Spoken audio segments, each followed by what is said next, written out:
සිරිලක ඇසි දිසි සරසවි පින්බිම දොරින් දොරට දොර මඩලාවයි මාගේ මව්බිම අවදි ආයිබෝවන් දොරමඩලාව සංවාදාත්මක හරසරණිය බණ සහ බස ඒක තමයි දොරමඩලාවේ මාතෘකාව. මා කැමති අපේ විද්වත් මණ්ඩලයේ මුලින්ම හඳුන්වා දෙන්න බණ හා බස මැනවින් දන්නා ස්වාමීන් වහන්සේලා තුන් නමක් අද දොරමඩලාවට වැඩම කර සිටිනවා. මා පළමුවෙන්ම හඳුන්වා දෙන්නම් ජ්‍යෙෂ්ඨ මහාචාර්ය පූජ්‍යපාද ඉඳුරාගාරයේ ධම්මරතන ස්වාමීන් වහන්සේ නමස්කාර පූර්වකව දොරමඩලාවට පිළිගන්නවා. කැලණි විශ්වවිද්‍යාලයේ සංස්කෘත හා පෙරදිග ශාස්ත්‍ර අධ්‍යයන අංශයේ මහාචාර්ය ස්වාමීන් වහන්සේ. ඒ වගේම අපේ ආරාධනෙන් දොරමඩලාව සංවාදාත්මක හරසරණියට වැඩම කර සිටිනවා මහාචාර්ය පූජ්‍යපාද මැදගොඩ අබේතිස්ස ස්වාමීන් වහන්සේ. උන්වහන්සේ ශ්‍රී ජයවර්ධන විශ්වවිද්‍යාලයේ පාලි හා බෞද්ධ අධ්‍යයන අංශයේ මහාචාර්ය ස්වාමීන් වහන්සේ නමක්. ඒ වගේම අපේ ආරාධනෙන් දොරමඩලාව සංවාදාත්මක හරසරණියට වැඩම කර සිටිනවා මහාචාර්ය පූජ්‍යපාද මල්වානේ චන්ද්‍රරතන ස්වාමීන් වහන්සේ. කැලණි විශ්වවිද්‍යාලයේ සිංහල අධ්‍යයන අංශයේ මහාචාර්ය ස්වාමීන් වහන්සේ. සංස්කෘත බස මැනවින් දන්නා ස්වාමීන් වහන්සේ නමක් වැඩ ඉන්නවා. පාලි බස මැනවින් දන්නා මහාචාර්ය ස්වාමීන් වහන්සේ නමක් වැඩ ඉන්නවා. සිංහල බස මැනවින් දන්නා මහාචාර්ය ස්වාමීන් වහන්සේ නමක් වැඩ ඉන්නවා. සංස්කෘත පාලි සිංහල මැනවින් දන්නා ස්වාමීන් වහන්සේලා තුන් නමක් වැඩ ඉන්න සභාවක මොනවා වේද කියලා මට කියන්න බෑ. මාත් පැත්තක ඉන්නවා. අපි බණ සහ බස ගැන කතා කරන්නේ. ඉතින් මුලින්ම බණ කිව්වේ බණ දේශනා කරේ ලෞතුරා බුදුරජාණන් වහන්සේනේ. අපේ ගෞරවනීය ස්වාමීන් වහන්සේ බුදුහාමුදුරුවෝ බණ කියන්ට ඇත්තේ මොන බසින්ද? තෙරුවන් සරණයි සියලු දෙනාටම. මේ අවස්ථාවට වැඩමවා වැඩ සිටින අපේ තාමත්ම හිතවත් මහාචාර්ය මෙදගොඩ අබේතිස්ස නායක ස්වාමීන් වහන්සේ, ඒ වගේම අපේ මහාචාර්ය මල්වානේ චන්ද්‍රරතන පඬිත ස්වාමීන් වහන්සේගෙන් අවසරයි හසන්ත හෙට්ටිආරච්චි ආචාර්ය හසන්ත හෙට්ටිආරච්චි මැතිතුමනි, බුදු පියාණන් වහන්සේ වැඩ හිටපු කාලය, බුදු පියාණන් වහන්සේ දේශනා කළ තාලය, බුදු පියාණන් වහන්සේගේ ධර්ම දේශනා ඇසූ ශ්‍රාවක පිරිස විසු කාලය මීට අවුරුදු 2500කට වැඩි 600කට ආසන්නයි. මේ කාල සීමාව තුළ තිබුණු දේවල්, වෙච්ච දේවල් නිල නිශ්චිත වශයෙන් ඍජු ප්‍රකාශයන් හැටියට කරනවට වඩා අපිට තියෙන්නේ ආනුසංගික කාරණා අධ්‍යයනය කරලා එකී අධ්‍යයනයන් මගින් ප්‍රකාශයන් කරන එක. ඒක හින්දා බුදු පියාණන් වහන්සේ දේශනා කළ මගධ බස නැත්නම් මාගධී භාෂාව, මගධ රටේ මාගධී භාෂාව, එහි ස්වභාවය පිළිබඳ දීර්ඝ අධ්‍යයනයන් මේ වෙනකොට ලාංකේයයන් විසින් කරලා නැහැ. හැබැයි මේ මගධ භාෂාවෙන් බුදු පියාණන් වහන්සේ ධර්ම දේශනා කළාය කියලා අපි කියන කාලය වෙනකොටත් අද තියෙන තත්ත්වයක් දිහා බලාපුවාමත් ඉන්දියාව කියලා කියන්නේ, මහා භාරතය කියලා කියන්නේ ඒ බිම මහා සුවිශාල බිමක්. බුදු පියාණන් වහන්සේ ඉන්න කාලේ ඉන්දියාව කියන නම පාවිච්චි වුණේ නැහැ. ඒ කාලේ මේ ජම්බුද්වීපය, පස්සේ ඔය ඉන්දියා කියන නම දාන්නේ සුද්දෝනේ. එතකන් හින්දුස්තාන්. මේ හින්දුස්තානය ඊට පෙර ජම්බුද්වීපය බුදු පියාණන් වහන්සේගේ කාලෙත් විවිධ භාෂකයන් හිටපු භාෂා විවිධත්වයක් තිබුණු රටක්. අද ගත්තත් මම නිතර ගිහින් තියෙනවා එක්ක චෙන්නයි වල ඉඳලා, එහෙමත් නැත්නම් ත්‍රිවින්ද්‍රම්පුරම් ඉඳලා පොම්බාය දක්වා ගමන් කරලා තියෙනවා. නිතර ගිහින් තියෙනවා. ඒ යන ගමනේදී අපිට පේනවා පාර දෙපැත්තේ විවිධ නම් වලින් බෝඩ් ගහලා තියෙනවා. එකම peer විකුණන්න කෝච්චියට ගොඩ වෙන වෙලෙන්දෝ එක නම් වලින් ඒක විකුණනවා. එතකොට පැය 24ක් ඇතුළත ගමනක් ගියත් භාෂා ගණනාවක් භාවිත කරන අය අපිට පේනවා. එහෙන් බලාගෙන ගියාම අද తত্ত্বය ඒක නම් මේ දියුණු තාක්ෂණික යුගයක ස්වභාවය ඒක නම් මේ මහා දැවැන්ත රටේ එවක කොහොම වෙන්න ඇද්ද කියලා හිතාගන්න ලේසි නැහැ. ඒක හින්දම බුදු පියාණන් වහන්සේ දේශනා කරපු භාෂාවන් අපිට ප්‍රාකෘත භාෂා ගණයෙහිලා සලකන්නට පුළුවන්. අපි මෙතනදී පළවෙනි ලෝකේ පළවෙනි භාෂාව සංස්කෘතය, පළවෙනි භාෂාව පාලිය නැත්නම් මගධය ආදි වශයෙන් තර්ක විතර්ක ගෙනනවට වඩා ගන්න පුළුවන් යුක්තිසහගත සාධාරණ ශාස්ත්‍රීය නිගමනය තමයි මේ ප්‍රමාණයෙන් දීර්ඝ වූ ප්‍රමාණයෙන් මහත්වයෙන් වැඩි වූ භෞමික ප්‍රදේශයන් සහිත භෞමික ස්වභාවයක් සහිත රටක ජන වර්ග ප්‍රවර්ග සාල ප්‍රමාණයක් ජීවත් වෙච්ච රටක කුඩා කුඩා කණ්ඩායම් කතා කරපු භාෂාවන් අතර සාම්‍යයන් සහ අසාම්‍යයන් බහුල වශයෙන් තියෙන්න ඇති. එකම වචනේ බොහෝ දෙනාට තේරෙනවා වෙන්න පුළුවන්. හැබැයි සමහරලාට විශේෂතා තියෙන්න පුළුවන්. මේ අපේ රට කුඩා රටක්නේ. දැන් මහාරාෂ්ට්‍ර ප්‍රාන්තය ගත්තොත් එහෙම අද මහාරාෂ්ට්‍ර ප්‍රාන්තයේ ස්වභාවය ගත්තොත් එහෙම ප්‍රමාණය ගත්තොත් ලංකාව මෙන් 3 ගුණයක්. නමුත් ඒ මහාරාෂ්ට්‍ර ප්‍රාන්තය පාලනය කරන්නේ මහ ඇමති කෙනෙක්. ඒතර මහ ඇමති කෙනෙක් පාලනය කරන ප්‍රාන්තය අපේ රට වගේ 3 ගුණයක්. ඒකේ ඇතුලේ ඒ ප්‍රාන්තය ඇතුලේ විශාල භාෂකයන් පිරිසක් ඉන්නවා. විවිධ ඇදහිලි සම්ප්‍රදායන් තියෙනවා. සංස්කෘතික චර්යාවන් විවිධයි. ඒක හින්දා මේ ಭಾರತය පුරා පැතිරී තිබිච්ච ක්‍රිස්තු පූර්ව 6 වෙනි සියවසට ආවේනික වෙච්ච ප්‍රාකෘත භාෂා විශේෂයක් බුදු පියාණන් වහන්සේ තමන් වහන්සේගේ දේශනා සඳහා භාවිත කරන්නට ඇති. ඒකට තමයි අපි මගධ භාෂාව, මාගධී වෝහාරය, මාගධික ව්‍යවහාරය කියලා අද වෙනකොට අපි පාවිච්චි කරන්නේ. එහෙම ගත්තාම මේ ලංකාව ගත්තොත් බලන්නකො ලංකාවේ සිංහල විතරක් ගත්තොත් ලංකාවේ සිංහල භාෂා විවිධත්වය කියලා එකක් අපි දන්නවනේ කොහොමද? භාෂාවක විවිධතා සහ භාෂාවේ විවිධතා කියලා මාතෘකා දෙකක් තියෙනවා. එහෙනම් එක භාෂාවක් ඇතුලේ විවිධත්වයන් තියෙනවා. එක භාෂාවක් අභ්‍යන්තරව ආභ්‍යන්තරික වෙනස්කම් රාශියක්ද තියෙනවා. ඒක නිසා ඍජුව මෙන්න මේකයි භාෂාව. ඒක සුද්ධ භාෂාවක්ය. ඒ භාෂාවේ වපසරියමේය. ඒ භාෂාව මේ භාෂාව නොවේය කියලා කියන තැනක භාෂා පාවිච්චියක් ගැන සාකච්ඡා කරන්න ශාස්ත්‍රීයව හැකියාවක් නැහැ. කෙසේ වෙතත් මේ විවිධ භාෂකයන් අතර හැමෝටම තේරෙන භාෂාවකින් බුදු පියාණන් වහන්සේ ධර්ම දේශනා කරන්නට ඇති. හැබැයි මේ දේශනාව ඇතුලේ සරල සාමාන්‍ය කාරණා දේශනා කරපු වචන වගේම ඊ타ත්ම ගාම්භීර ධර්මපර්යායන් අන්තර්ගත අද වෙනකොටත් අටුවා ටීකා ටිප්පණි සන්න ගැටපද විසින් විස්තර කරනු ලැබ ඊ타ම ගාම්භීර ධර්මපර්යායන් කෙටියෙන් අන්තර්ගත කරන ලද ධාරණී වගේ ප්‍රකාශත් සහිත කුඩා කුඩා වචන තියෙනවා. ඒ වචන අදටත් දාර්ශනිකව විග්‍රහ වෙනවා. ඒක නිසා එවක පාවිච්චි කරන ලද මේ භාෂාව ගාම්භීර භාෂාවක්. හැබැයි බොහෝ දෙනාට තේරිච්ච සරල වාග් ව්‍යවහාරයකුත් සහිතව තිබිච්ච භාෂාවක්. බුදුහාමුදුරුවෝ සාමාන්‍ය ජනතාවට වගේම බොහොම දාර්ශනික කාරණා දේශනා කරපු පාරිභාෂිකයන් එක්ක ධර්ම දේශනා කරපු ශාස්ත්‍රුන් වහන්සේ නමක්. ඉතින් ඒක හින්දා ඒ භාෂාව ව්‍යාකරණාත්මකව හදාරනවට වඩා අද වෙනකොට දාර්ශනිකව හදාරපු තැනක තියෙන. බුදු පියාණන් වහන්සේගේ දේශනා භාෂාව මාගධික වෝහාරයක් හැටියට තමයි පිළිගන්න සිද්ධ වෙන්නේ. ලෞතර බුදුරජාණන් වහන්සේ රැස් කරගත්තේ අසීමිත ඥාන සම්භාරයක් බවට කිසිම සැකයක් නැහැ. මේ අසීමිත ඥාන සම්භාරයේ සීමිත භාෂාවකින් මේ අකුරු ටිකක් තියෙන, වචන ටිකක් තියෙන ඔය අන්තම් පිරිමාගත්ත භාෂාවකින් අසීමිත ඥාන සම්භාරයක් ප්‍රකාශ කරන්න පුළුවන්.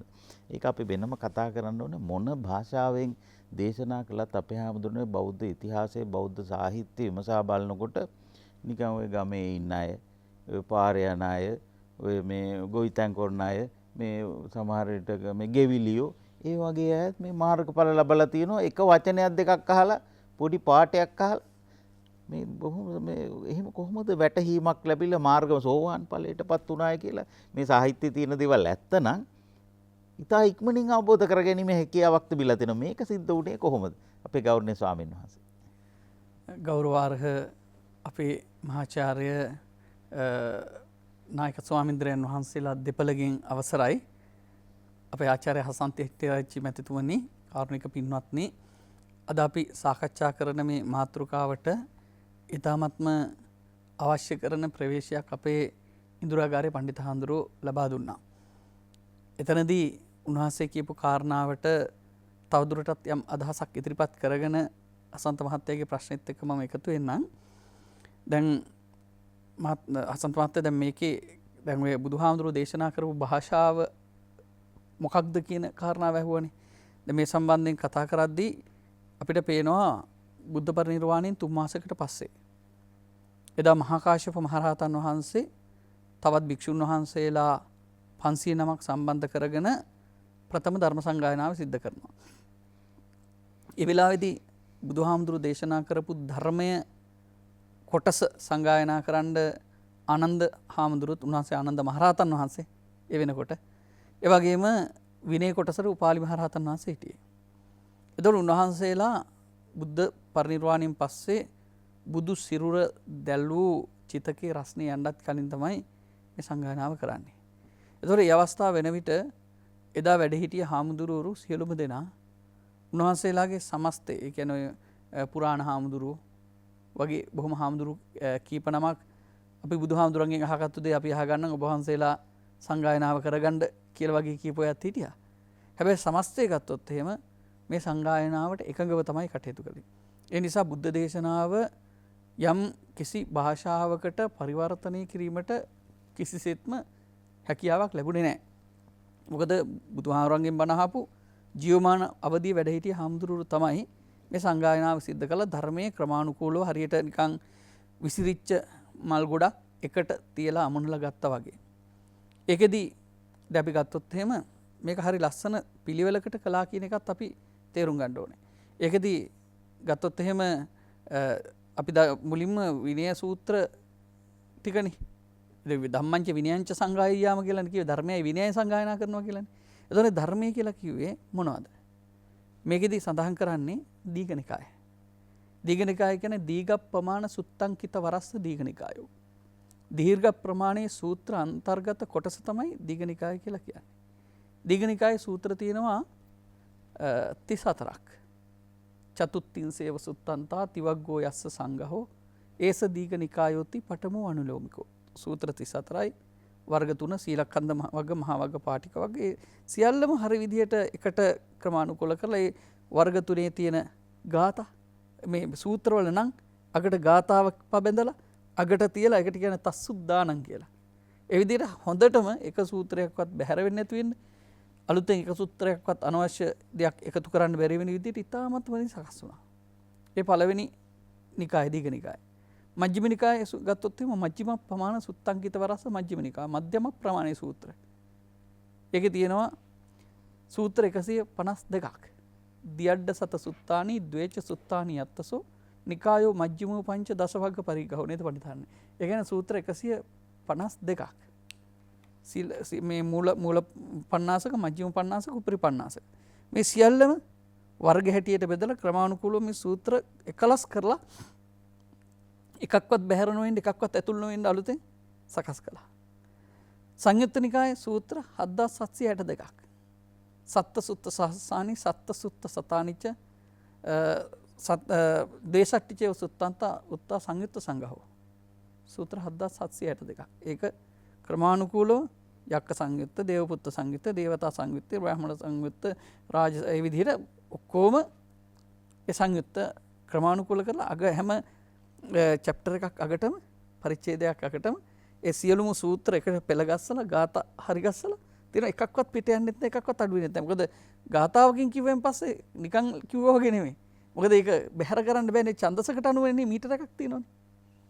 ඊට පස්සේ අංගුත්තර නිකායේ සූත්‍ර තිබ්බා 9557ක්. නවසුත්ත සහස්සානි පංචසුත්ත සතාංච සත්ත පඤ්ඤාස සුත්තානි උත්තා අංගුත්තරය. ඒකත් අර විදියටම ඒකක නිපාත, තුක නිපාත, ත්‍රික නිපාත, චතුක්ක නිපාත, පංචක නිපාත විදිහට ඒකාදශ නිපාත දක්වා ක්‍රමානුකූලව පෙළ ගස්සලා තිබුණා. ඉතුරු වුණා තව සූත්‍ර ප්‍රමාණයක්. ඒ සූත්‍ර ඔක්කොම තියෙන්නේ ඨපෙත්වා චතුරූපේතේ නිකායේ දීඝමාදිකේ තදඤ්ඤම් බුද්ධ වචනං නිකායෝ කුද්දකෝමතෝ. ඨපෙත්වා චතුරූපේතේ නිකායේ කුද්ද දීඝමාදිකේ දීඝ ආදී නිකායන් හැරුණකොට තදඤ්ඤම් බුද්ධ වචනං අනිත් සියලුම බුද්ධ වචනේ. මේ බුද්ධ වචනේ ජිනේරිතේ කියලා කියන්නේ. ඒ සියල්ලම කුද්දක නිකාය හැටියට ග්‍රන්ථ 15ක් හැටියට සංග්‍රහ කළා. ඒක තමයි කුද්දක පාඨ ධම්මපද උදාන ජාතක අබ්බුත ධම්ම වේද මේ තේරගාථා තේරිගාථා වෙයි. එතන මේ විදිහට ක්‍රමානුකූලව මේ ධර්මය එකක්වත් පිටට නොයන්න සකස් කළා. විනයත් එහෙමයි. දැන් විනය කොටස් කොහොමද තියෙන්නේ? ඒකේ තියෙනවා පාලි කියලා තියෙනවානේ. පාරාජික පාලි, පාචිත්‍ය පාලි, චුල්ලවග්ග පාලි, මහවග්ග පාලි, පරිවාර පාලි. පාලි කියන්නේ පාඨ කියන එකයි. බුද්ධ දේශනා. එතකොට මේ විදිහට ග්‍රන්ථ 5 සකස් කළා. ඊට පස්සේ මේකේ කුද්දක නිකායාන්තර්ගතව තමයි ඔය විනය පිටකයත් අභිධර්ම පිටකයත් තියෙන්නේ. ඨපෙත්වා චතුරූපේතේ නිකායේ දීඝමාදි කියන්නේ. දීඝාදී සියලු නිකායන් හඳකොට සියලු සමස්ත බුද්ධ වචනේම තියෙන්නේ කුද්දක නිකාය පර්යාපන්නවයි කියලා සම්ප්‍රදාය පිළිගන්නේ. මේ විදිහට මේ සමස්ත බුද්ධ දේශනාවම එකට ක්‍රමානුකූලව පිළියෙල කළා. යම් විදිහකින් මෙහි භාෂාත්මක වෙනසක් වෙනවනම් වෙන්න තිබේදා. හැබැයි මම හාමුදුරු කියපු කාරණාවත් එක්ක යම් පරිද්දකින් හාමුදුරනේ එකග වෙනවා. මොකද්ද? බුදුහාමුදුරුවෝ මගදී විතරක් නෙමෙයි මාගධික වෝහාරයෙන් දේශනා කරන මගදී විතරක් නෙමෙයි බුදුහාර තව බොහෝ තැන්වල ධර්ම දේශනා කළා. අර්ථ ධර්ම නිරුක්ති ප්‍රතිපාන කියන සිව්පිලිසිඹියාපත් රහත් උත්තමයෙකුට දැන් නිරුක්ති පටිසම්භිදාව ගැන කියද්දි කියන්නේ ඒක සත වෝහාර කුසලතා භාෂා 100කට වඩා කතා කරන හැකියාවට තමයි නිරුක්ති පටිසම්භිදාව කියන්නේ. එතකොට උන්වහන්සේගේ හැකියාව උන්වහන්සේ විවිධයත් එක්ක පාවිච්චි කරන්නේ. හොඳටම පේනවනේ අර යමේලු තේකුල කියලා හාමුදුරු දෙන්නෙක් බුදුහාමුදුරු හම්බෙන්න ආවනේ. ඇවිල්ලා ඇහුවා ස්වාමීනි අපි බුද්ධ වචනං ඡන්දසෝ ආරෝපේම. අපි බුද්ධ වචනේ මේ ඡන්දසට නගන්නද? ඡන්දස කියලා කියන්නේ වේදවිය සක්කත භාෂා කියලා තියෙන්නේ. වේදේ බඳු සංස්කෘත භාෂාවට නගන්නද කියලා. එතකොට මොකද සන්ත මහත්තයා එතකොට අපි ඉන්දුරාකාරී පඬිතුරු දිහා බැලුවා සංස්කෘත භාෂාව නිකන් නරකද කියලා. වේදවිය සක්කත භාෂා. වේදේ බඳු සංස්කෘත භාෂාවට. බුදුහාරු දේශනා කළා න භික්කවේ බුද්ධ වචනං ඡන්දසෝ ආරෝපේ තබ්බං යෝ ආරෝපේ ආපත්‍ති දුක්ඛටස. සංස්කෘතයට නගන්න එපා බුද්ධ වචනය, ඡන්දසට නගන්න එපා බුද්ධ වචනය. ඒ දුකුලා වැතක් වෙනවයි කියලා. දුකට ආපත්‍යක්. ඒ කියන්නේ පවත්නා භාෂාවෙම පවත්වාගෙන යන්න තමයි බුදුරජාණන් වහන්සේ අනුදැනව දාලේ. එතකොට මේ ව්‍යවහාරය අපේ හාමුදුරුවෝ පැහැදිලිවම කිව්වා මාගධික ව්‍යවහාරය. එතකොට මාගධික ව්‍යවහාරය ගත්තාම මගධේ වුණත් මහ විශාල ප්‍රදේශයක්නේ. එතකොට ඒකේ තිබුණා මේ ඩයලෙක්ට්ස් කියලා කියන්නේ විවිධ භාෂාන්තරීය ලක්ෂණයන් තිබ්බා. ලංකාවේ බලන්න කුඩ රට, පාත රට, සබරගමු මේ හැමතැනම ගත්තොත් මේක එක භාෂා ව්‍යවහාරයන් තියෙනවානේ. මක්කටේ කියන මොකෑ කියන මොකද කියන නේද හඳුනන. එකම දෙයට. අර මේ පත්තක්කා කියනවා, මෙහි පැණි කොමඩු කියනවා. අර මේ පොල් ලෙලි ගහනවා, මෙහි පොල් ඔයනවා. නේද? එරිට ගණිතේ එකම මේ කුඩා රටකත් මෙහෙම තියෙනවා නම් ඉන්දියාව වගේ මහා ಭಾರತේ ඊට වඩා විශාල ප්‍රමාණයක් භාෂා තියෙනවා. හැබැයි මේ භාෂාවන් අතර බුදුහාමුදුරුවෝ අරණ විභංග සූත්‍රයේදී දේශනා කරනවා භාෂාවල තියෙන විවිධත්වය සලකන්න එපා. භාෂාවල තියෙන අර්ථය විතරක් ගන්න. සාමාන්‍යයන් නාති දාවිය උත්තමත්තන් සංගන්නීය කිව්ව එකයි. සාමාන්‍යයන් නාති දාවිය භාෂාව පස්සේ දුවන්න එපා. අර්ථය ගන්න. උත්තමත්තන් සංගන්නීය. අර්ථය තේරුම් ගන්න උත්සාහ කරන්නයි කියලා කිව්වේ. ජනපද නිරුක්ති නාබිනිවේසය. මේ ජනපද නිරුක්ති වල එල්ලෙන්න එපා කිව්වා. ජනපද නිරුක්ති කියන්නේ මේ විවිධ උපභාෂා වල එල්ලෙන්න එපා. ඒ භාෂාත්මක ලක්ෂණයන් දිහා ඕනවට වඩා සලකන්න බෑ. හැබැයි උත්තමත්තන් සංගන්නීය අදහස ගන්න කිව්වා. ඒ නිසා ඒකේ කියනවා පාති පත්ත විත්ත සරාව ධාරෝප පෝන පිසීල. මේක පද 7ක් තියෙනවා පාත්‍රයට කියන. එකකට කියනවා පාති. තව එකකට කියනවා පත්ත විත්ත සරාව ධාරෝප පෝන පිසීල. මේ පද 7ෙම කියන්නේ පාත්‍රය. ඉතින් එහෙමනම් පාත්‍රය ඇඟ වෙනවා නම් මේ මොන පදේ කිව්වව මොකද කියන එක බුදුහාඳුරන්ගේ තියෙන අදහස. භාෂාව සම්බන්ධයෙන් උන්වහන්සේගේ ලිහිල් ප්‍රතිපත්තියක් තිබුණා. හැබැයි ලිහිල් ප්‍රතිපත්තිය කියන්නේ භාෂාව ඕන හැටියට හරවගෙන වැරදි අර්ථකථන දෙන්න නෙමෙයි. ඒ භාෂාවේ තේරුම් ගන්න නියම අර්ථය එනවා නම් ඒ අර්ථය පැමිණවීම සඳහායි තම භාෂාව වැදගත් වෙන්නේ. දැන් අපි ගත්තොත් එහම සන්ත මහත්තයා සීහෝ නදති කියනවා. සිංහයා නාද කරයි. මේ කියන්නේ සිංහයෙන් කියන්නේ. සීහෝ ගායති කිව්වොත් එමේ සිංහයා ගයයි කිව්වොත් එමේ නේද සිංහ කියලා මිනිහෙක් ගයන්න ඕනනේ. ඒ කියන්නේ භාෂාවේ ඒකට කියනවා කන්ටෙක්ස්ට් එක කියලා. භාෂාවේ භාවිතය. නැත්තම් භාෂාවේ ඒකට කියන්නේ ප්‍රකරණය කියලා. ඔකට අපි පාවිච්චි කරන්නේ භාෂාවේ ප්‍රකරණය. සන්දර්භය ඒ අද යෙදෙන අවස්ථාව. ඒ අනුව ඒකේ අර්ථය වෙනස් වෙනවා. නිසා භාෂාව තේරුම් ගැනීම සම්බන්ධයෙන් අපි වෙනම ඉදිරියේදී අවස්ථාව ලැබෙනවා නම් භාෂාවක් තේරුම් ගැනීම සඳහා බුදුදහම උපයෝගී කරගන්න යොදාගෙන තියෙන භාෂාත්මක කියන්නේ අපේ පාලි භාෂාවත් සංස්කෘත භාෂාවත් මේ හැම දෙයකම තියෙනවා භාෂා දර්ශනයක් කියලා එකක්. ලැන්ග්වේජ් ෆිලොසොෆි කියලා කියන්නේ. භාෂා දර්ශනයක් තියෙනවා. ඒ භාෂා දර්ශනය ගැන වෙනම සාකච්ඡා කරන්න පුළුවන්. හැබැයි අපි මෙතනදී බුදුරජාණන් වහන්සේ මාගධික වහාරයෙන් මාගධි භාෂාවෙන් ධර්ම දේශනා කළාත් කියලා තමයි කියන්නේ. මේකට පාලි කියලා මේ පස්සේ කාලෙක වැටෙන්නේ නම. අන්න ඒකයි වැදගත් වෙන්නේ. අපේ හඳුරන්නේ පාලිය කියන වචනේ පාවිච්චි වෙන්නේ තත්‍රායන් පාලි. එහි පාලිය මෙයයි කියලා කියන. පාලි කියන වචනේනේ පාඨ කියන අර්ථයෙන්. බුද්ධ දේශනාව එහෙම නැත්නම් බුදුහාඳුරන්ගේ මුඛපාඨ කියන අර්ථය තමයි පාලි කියන එකේ තේරුම. එතන මුඛපාඨ දේශනා කරලා තිබුණේ මොන වගේද? ඔය මාගධී භාෂාව. ඒ නිසා මාගධී භාෂාව පසු කාලිනව පාලි කියලා පාවිච්චි කරන්න පටන් ගත්තා.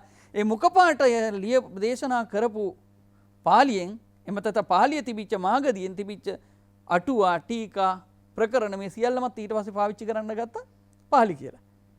එනේ පසු කාලයේ දැන් අර මේ සෙරෙප්පු වර්ගයක් තියෙනවනේ ලංකාවෙම ප්‍රසිද්ධ.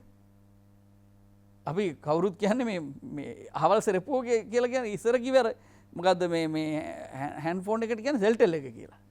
සෙල්ටෙල් එක කිව්වන් පස්සේ ඒක මොටොරෝලාද එරික්සන්ද ඔක්කොම සෙල්ටෙල් තමයි. ඒ කියන්නේ ඒක අර පොදු නමකට ආවරක. බාටා කුට්ටම කියලා කියන්නේ DSi අරවා මේ සීපා රන්පා ඔක්කොම හඳුනන්නේ. මේ කියන්නේ බාටා කුට්ටම කියලා කියන්නේ. බාටා කියන්නේ ඒ අදාළ එකට විතරක් අයිති නෙමෙයි.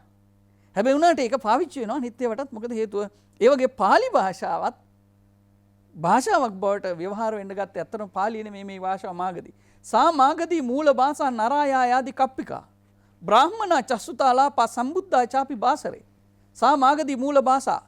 මේ මාගදීට කියන්නේ මූල භාෂාව කියලා. මූල භාෂාව කියන්නේ හරි ලස්සන අදහසක් තියෙනවා. කතා කරන්න බැරි. කතා නොකරපු එතෙක් කතා නොකරපු පුංචි ළමයි දෙන්නේ.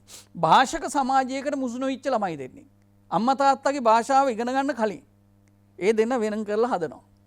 ඕනෝන් ඉතින් ලොකු වෙනකොට මොන හරි බහ තෝරන්න ගන්නවනේ. කිසිම භාෂාවක් ඔවුන්ට ඇහුනේ නැත්තම් ඔවුන් කතා කරන්නේ පාලියෙන්ලු. ඒක ඉතින් දාලාම බලන්න වෙනවා සතපත්තය. ඒ කියන්නේ මේක කියන්නේ මේ ඒකේ තේරුම මේ මූල භාෂාව කියලා කියන්නේ මේ මානව වර්ගයාගේ ආරම්භක භාෂාවක් කියන එකයි.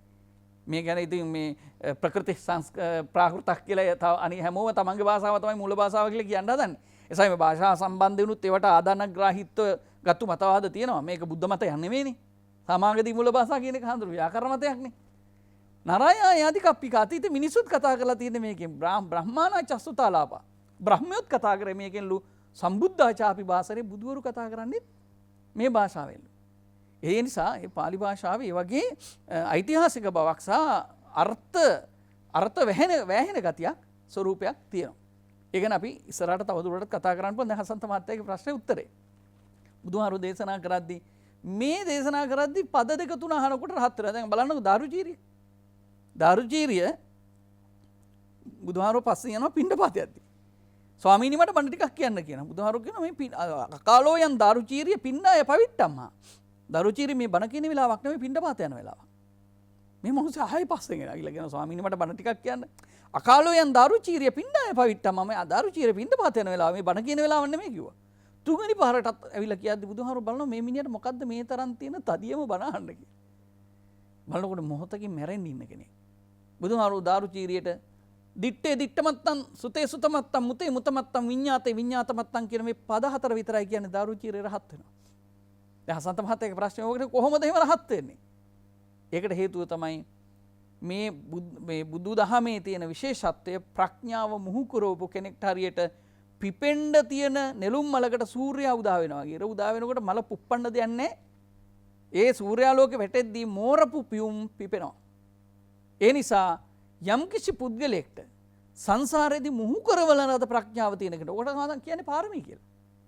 පාරමී සම්පූර්ණ කරලා තියෙන කෙනෙකුට ඒ අදාළ ධර්ම සූර්යයා උදා වෙනකොටම බුද්ධ සූර්යයා උදා වෙනකොටම මොකද වෙන්නේ? ධර්ම රශ්මියත් එක්ක ඒ මල් විකසිත වෙනවා. ඒ වගේම තමයි දැන් කෙනෙක්ට අහන්න පුළුවන් මේ මහා ලොකු මිනිස්සු දැන් මේ කොසල් රජුරු මොනතරම් බුදුහාරෝ සමග හිටියද ආශ්‍රය කරාද? කොසල් රජුරු රහත් වෙන්නේ හැබැයි සුනීත සෝපාක රහත් වෙනවා. අවුරුදු 7 රාහුල කුමාරයා රහත් වෙනවා. කොහොමද රහත් වෙන්නේ? අරකම තමයි කතාව. ඔය මුහු කරවීම තියෙන්නේ වයසත් එක්ක නෙමෙයි. මේ මුහු කරවීම තියෙන්නේ සසරත් එක්කයි. සංසාරගත ජීවිතයේදී අය ත්‍රි හේතුක ප්‍රතිසන්දිලාභීන් හැටියට ඉපදිලා හොඳට ඒ අවශ්‍ය කරන නිර්වාණයට අවශ්‍ය කරන අරහත්වයට අවශ්‍ය කරන ප්‍රඥා සම්පත්තිය දියුණු කරලා තියෙනවා.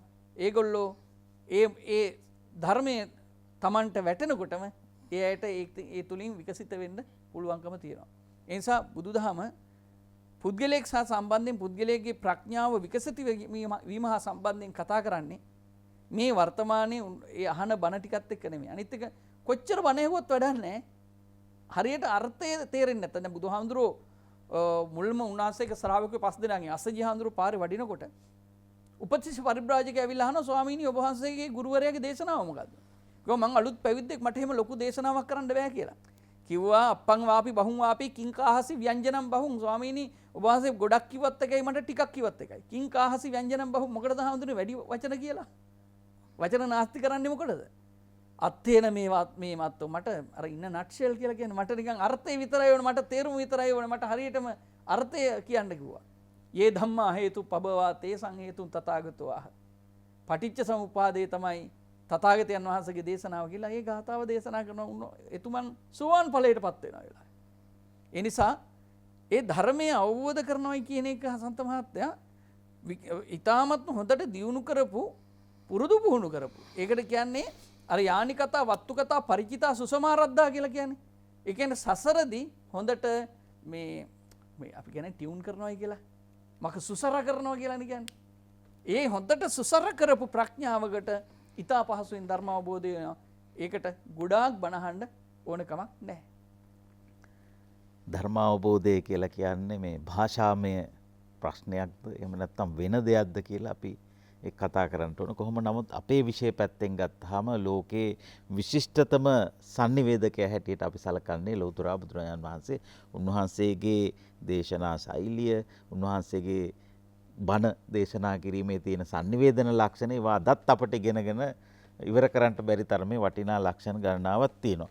අපේ හැමදෙරේ බුද්ධ වචනය ගැන අපි සඳහන් කළානේ. බුදුහාමුදුරුවෝ බණ දේශනා කළේ මොන භාෂාවෙන්ද කියලා ඇහුවා. ඒ භාෂාවෙන් දේශනා කළේ මොනවද කියලා ඇහුවා. දැන් ලෝකයේ ජීවත් වෙච්ච විවිධාකාරී පුද්ගලයෝ ඉන්නවනේ. සියලු පුද්ගලයන් අතරින් මෙච්චර පොත් අච්චු ගහපු පුද්ගලෙක් නැහැනේ. වචනය පදනම් කර බුද්ධ වචනය පදනම් කරගෙන ඊට පස්සේ සංග්‍රහ වෙච්ච පොත්පත් ටික අද ලෝරි වලින් නැව් වලින් පටවන්න තරම් පොත් තියෙනවා. දැන් ත්‍රිපිටකය වුණත් අරගෙන පටව ගත්තොත් එහෙම දැනෙන බර යට වෙනවා කෙනෙක් මේ ගෙවුත් එහෙම ඒ තරම් බරයි. විශාල පොත් ටිකක් තියෙනවා සෑහෙන්න. දැන් ලෝකේ පුරා විවිධ භාෂාවල ඉංග්‍රීසි, ප්‍රංශ, ජර්මන්, චීන, ජපන් ඔය භාෂාවල සියල්ලෙම බුද්ධ වචනේ ධර්මයේ අච්චු ගහලා තියෙන පොත් ටික ගත්තොත් එහෙම නැව් පිටින් පටවලා යන්න පුළුවන්. ඉතින් ධර්මාවබෝධය පිණිස ඔය සියලුම පොත් කියවන්න ඕනද? ධර්මාවබෝධය පිණිස මේ ත්‍රිපිටකය පාඩම් කරන්න ඕනද කියලා කෙනෙක් අහන්න පුළුවන්. අර ඉතිහාස කතා බලම ඔබ වහන්සේ සඳහන් කරු නිදසුන් බලපුවාම මේ වචනයක් දෙකක් අහලා ධර්ම අවබෝධ වෙලා මාර්ගඵල ලැබුවලු. නෑ සන්තමාත දැන් ඒක ඔබතුමා කියන එක හරියටම හරිනේ. දැන් අපි හඳුනන දැන් පස්වග මහණුන්ට ධර්ම අවබෝධ කරන්න ඕන උනේ ධම්මචක්කප්පවත්තන සූත්‍රයේ අනන්ත ලක්ෂණ සූත්‍රයේ විතරනේ. එතකොට මේ සූත්‍ර දෙකනුත් නිවන් දැක්කනම් ඒ කියන්නේ මේ සූත්‍ර දෙක ඇතුලේ නිවන් තියෙනවා කියන එක නේ ඒකෙන් කියන්නේ. හැබැයි ඒකෙන් කියන්නේ අනිත් සූත්‍රවල නෑ කියලා. ඒ පුද්ගලයාගේ ස්වරූපයට අනුව වෙනත් විදිහකින් කියනවා නම් පුද්ගල වේමතිකත්වයට අනුව තමයි ධර්ම දේශනා කරන්නේ. ඒ හැම එකම අවසාන වශයෙන් එකම දිශාවකට එකම අරමුණකට තමයි යොමු කරන්නේ. මේක භාෂාමය ප්‍රශ්නයක්ද නැත්නම් වෙනත් කාරණාවක්ද අපේ ගෞරවනීය මහාචාර්ය ස්වාමීන් වහන්සේ? අපේ ගෞරවනීය මහාචාර්ය හාමුදුරුවෝ දෙනවගෙන් අවසරයි. අපේ හසන්ත හෙට්ටිආරච්චි මැතිතුමනි. දැන් මේ බණ සහ භාෂාව පිළිබඳ කරන සාකච්ඡාව. හසන්ත මහත්තයා ප්‍රශ්නයක් අහුවා මීට මුලින් මේ සාමාන්‍යයෙන් බුදුරජාණන් වහන්සේගේ බණපදයක් අහන ඕනම කෙනෙක් සමහර විට ගොවියෝ, කම්කරුවෝ, වෙලෙන්දෝ, සිටුවරු, වමුණෝ ඕනම කෙනෙක් මේ බොහෝම ක්ෂණයකින් රහත් භාවයට පත් වෙනවා. ධර්ම අවබෝධය ලබනවා. ඒකට අපේ හාමුදුරුවෝ උත්තර දුන්නා, අබිදිසාරෝ උත්තර දුන්නා මේක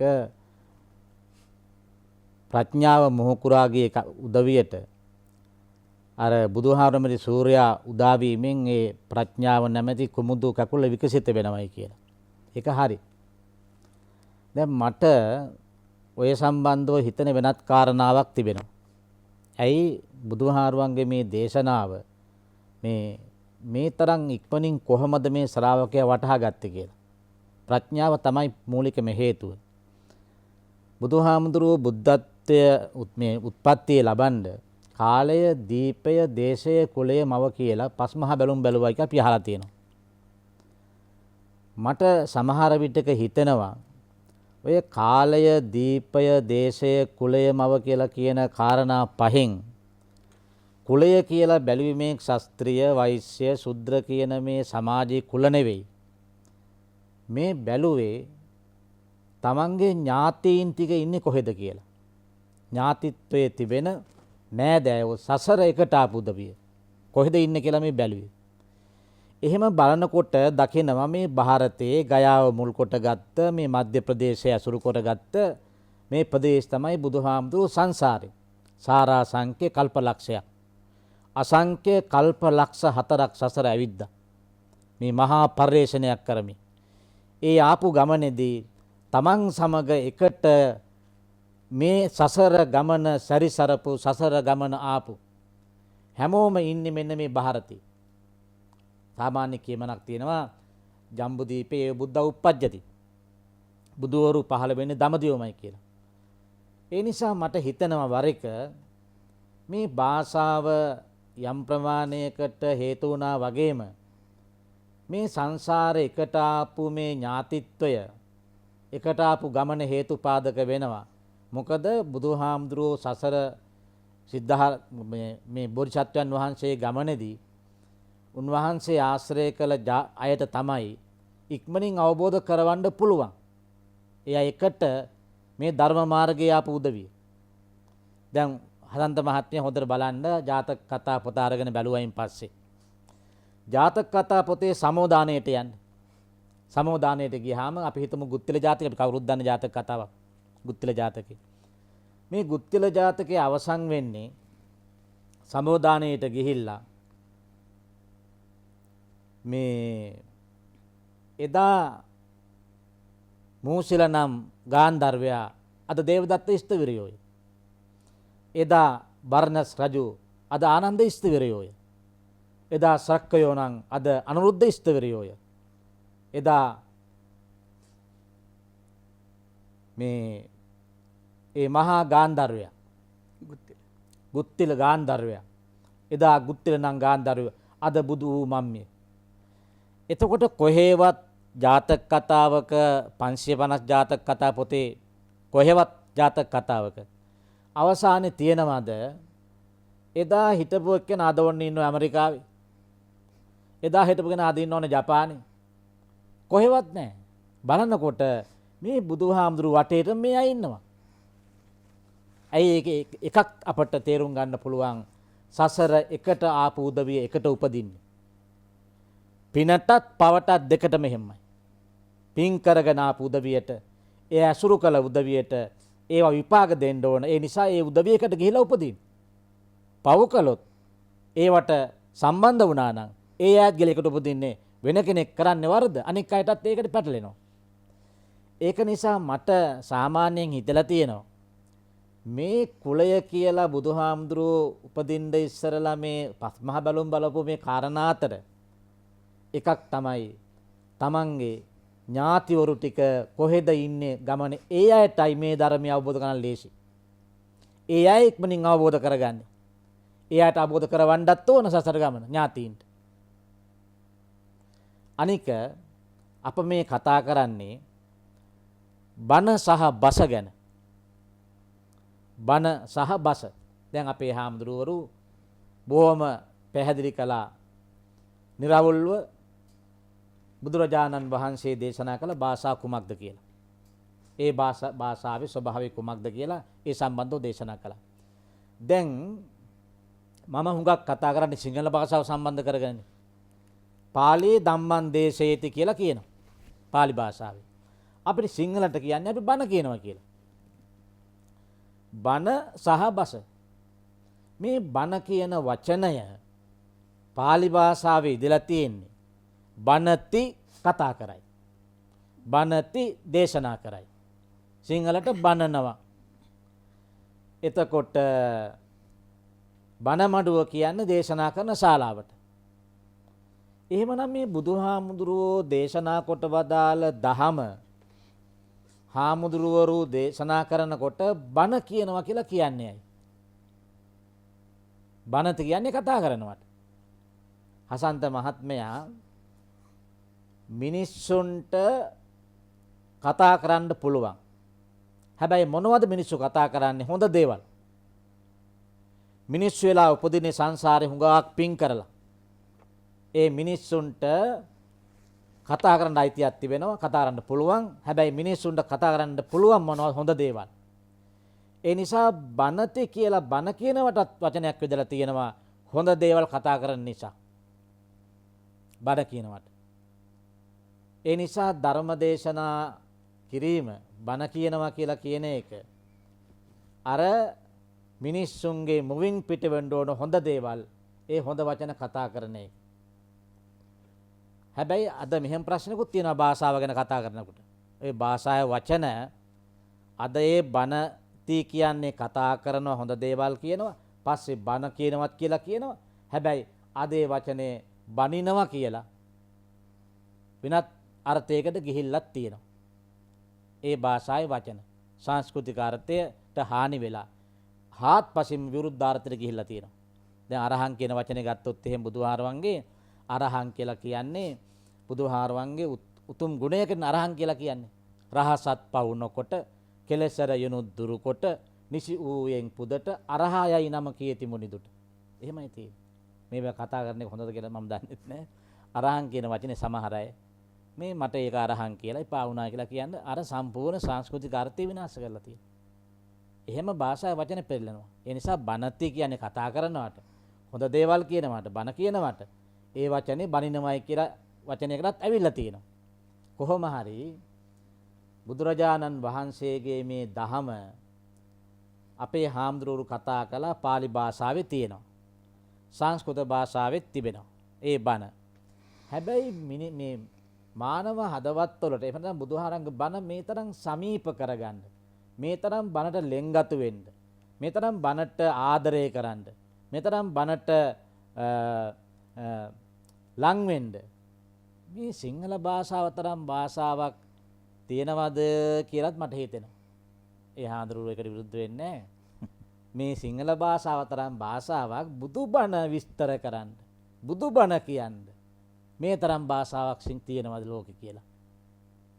මේ ඒකට හේතුව තමයි මේ බුදුබණේ පාලි භාෂාවල සංස්කෘත භාෂාවල ඒ නොගිත භාෂාවල තියෙන සමහර වචන සිංහල භාෂාවට ගත්තාම විවිධ වචන තිබෙනවා. සාමාන්‍ය මිනිස්සුන්ට වැටහෙන වචන තියෙනවා. දැන් අපි ගත්තොත් එimhe තණ්හාව කියලා වචනයක් තියෙනවා. බණ කියනකොට. දැන් අපේ දහම් පාසලේ අපිට ලොකු හරු ගන්නවා තණ්හාව කියන වචනේ. තණ්හාව කියන්නේ ළමයිනේ ඒ කාලේ අපි දහම් පාසල යන කාලේ තණ්හාව කියන්නේ ආශාව, තෘෂ්ණාව, කෑදරකම, ඇඹලකම, පෙරේතකම. ඔහොම කිව්වහම ඒ එක වචනයක් හරි දන්න කෙනා දන්නවා මේ කියන්නේ අහවල් දෙයට කියලා. තණ්හාව කියලා කියන වචනේ දන්නේ නැත්නම් කෙනෙක් එයා දන්නේ ඇඹලකම නම්, පෙරේතකම නම්, එහෙම නැත්නම් කෑදරකම නම් ඒ දන්න වචනෙන් එයා තේරුම් ගන්න මේ කියන්නේ අහවල් එකට කියලා. ඒකයි මම කිව්වේ මේ බුදුබණ ශ්‍රාවකයාට පැහැදිලි කරන්න ශ්‍රාවකයාගේ සුඛාවබෝධය පිණිස සිංහල භාෂාවේ අරුම පුදුම බලයක් තිබෙනවා කියලා. ඒක අපි තව ඉදිරියට ඒ සම්බන්ධව සාකච්ඡා කරමු. හදන්ත මහත්මයා. ඔය තෘෂ්ණාවට තුරුස්නාව කියලාත් කියනවනේ ගමේ සමහර එකම දේ තමයි. ඒකම දෙයට වෙන්නේ ඔය කියලා තියෙන තුරුස්නාව කියලා දන්න විදිහට කිව්වා. දැන් අපේ හාමුදුරුවෝ දේශනා කරපු ආකාරයට බස දැනගත්තටම වැඩක් නැහැ පෙරම් පුරාගෙන ආවේ නැත්තම්. ඒ කියන්නේ බස දැනගෙන පොත් පාඩම් කරලා සේරම කරලා කොම කෙරුවත් වැඩක් නැහැ අර කියාපු විදිහට ಜಾති පෙරම් පුරාගෙන එන්න ඕන මේ මාර්ගඵල ලබා ගන්න. බුදුහාරයන් කාලෙත් එච්චර කොච්චර නම් එහෙම කට්ටිය හිටියද නේද? එහෙම දැන් අර අපි දන්න අපි අහලා තියෙන චුල්ලපන්තක හාමුදුරුවෝ කො මොනවත් මේ පොඩි සුදුරෙදි කඩක් මෙහෙම පිරිමැද මැද හිටිය රහත් වුණා. මේ පොඩි දෙයක් නේ කලේ. එහෙයි. බණ සහ බස ගැනයි අද දොරමඩලාවෙන් කතා කරන්නේ. මට අවසර ද අපේ හාමුදුරුවනේ පාලක මැදිරියන්ට පාලක මැදිරිය මගින් නිකුත් කරන පණිවිඩ කීපයක් සඳහා.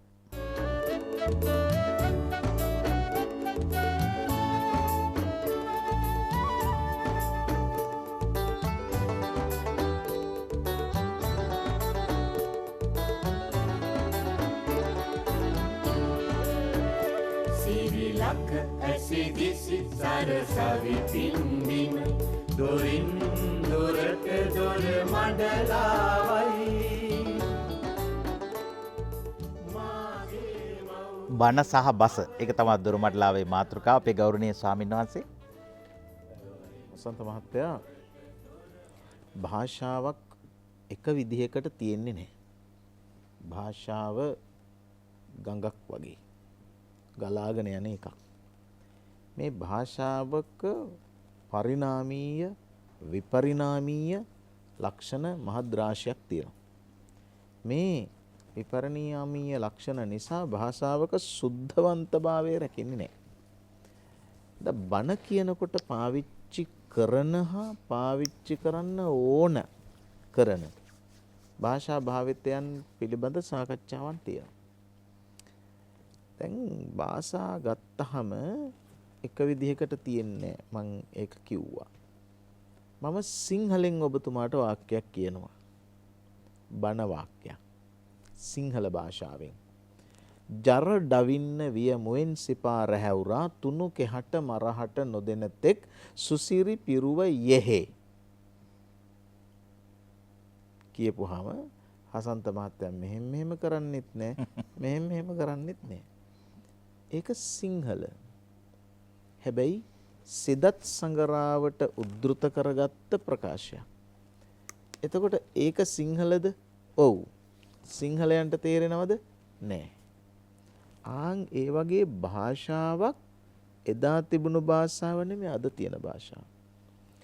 ධම්මපද පර්යාපන්න භාවිතයන් සුත්ත නිපාතයේ එන අට්ටක පාරායන වග්ගයන්ගේ එන භාවිතයන් හා මේ බෝධිවංශ දාඨාවංශ මහාවංශාදීහි එන භාවිතයන් එක්ක ගත්තාම මගධය අද වෙනකොට පාවිච්චි වෙන මගධය හා පාලිය කියන නමින් හඳුන්වනු ලබන ව්‍යවහාරයන් එක්ක සමාන්තර සමරේකීය නැහැ.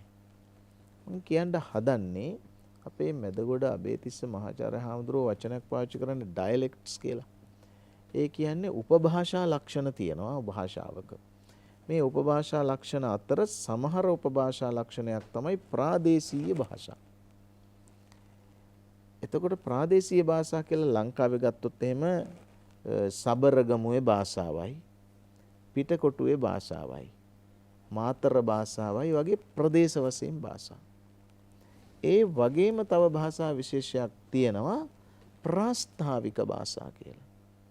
ප්‍රාස්තාවික භාෂා කියලා කියන්නේ අවස්ථාවෙන් අවස්ථාවට වෙනස් වෙන භාෂාව. දැන් තව භාෂා භාවිතයක් තියෙනවා පරිමිත භාෂා කියලා. පරිමිත භාෂා කියන්නේ එක් පරිමිතීන්ට අයත් වන භාෂා.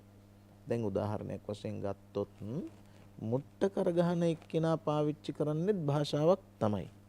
හැබැයි මුට්ට කරගහන පරිමිතිය ඇතුලේ තමයි මේ භාෂාව තියෙන්නේ. මේ sannivedana මාධ්‍යයන්හි පාවිච්චි කරන භාෂා තියෙනවා. දැන් අපි හිතමු කට් කියලා. ඒතර ඒ කට් කියලා කියන්නේ අපි සාමාන්‍යයෙන් දැන් ලූණු වගේ දෙයක් අරන් කට් කිව්වොත් ඒක වෙන එකක් නේ. හැබැයි මේ sannivedana මාධ්‍ය ශාස්ත්‍රයේ කියන පරිමිතිය ඇතුලේ භාෂාව වෙන එකක්. ඒ වගේ වෙහෙර අමදිනවා එතකොට පැන් මේ වගේ ව්‍යවහාරයන් ගත්තාම ඒ පරිමිතිය විහාර පරිමිතිය. දැන් අපි හිතමු ටැප් ලයින් එකක් දාලා වතුර දෙනවා මේ ප්‍රදේශයකට. ඒක ටැප් ලයින් එකක් පන්සලට හයි කරලා තියෙනවා. එහා ටැප් ලයින් එක ගෙදරකට හයි කරලා තියෙනවා.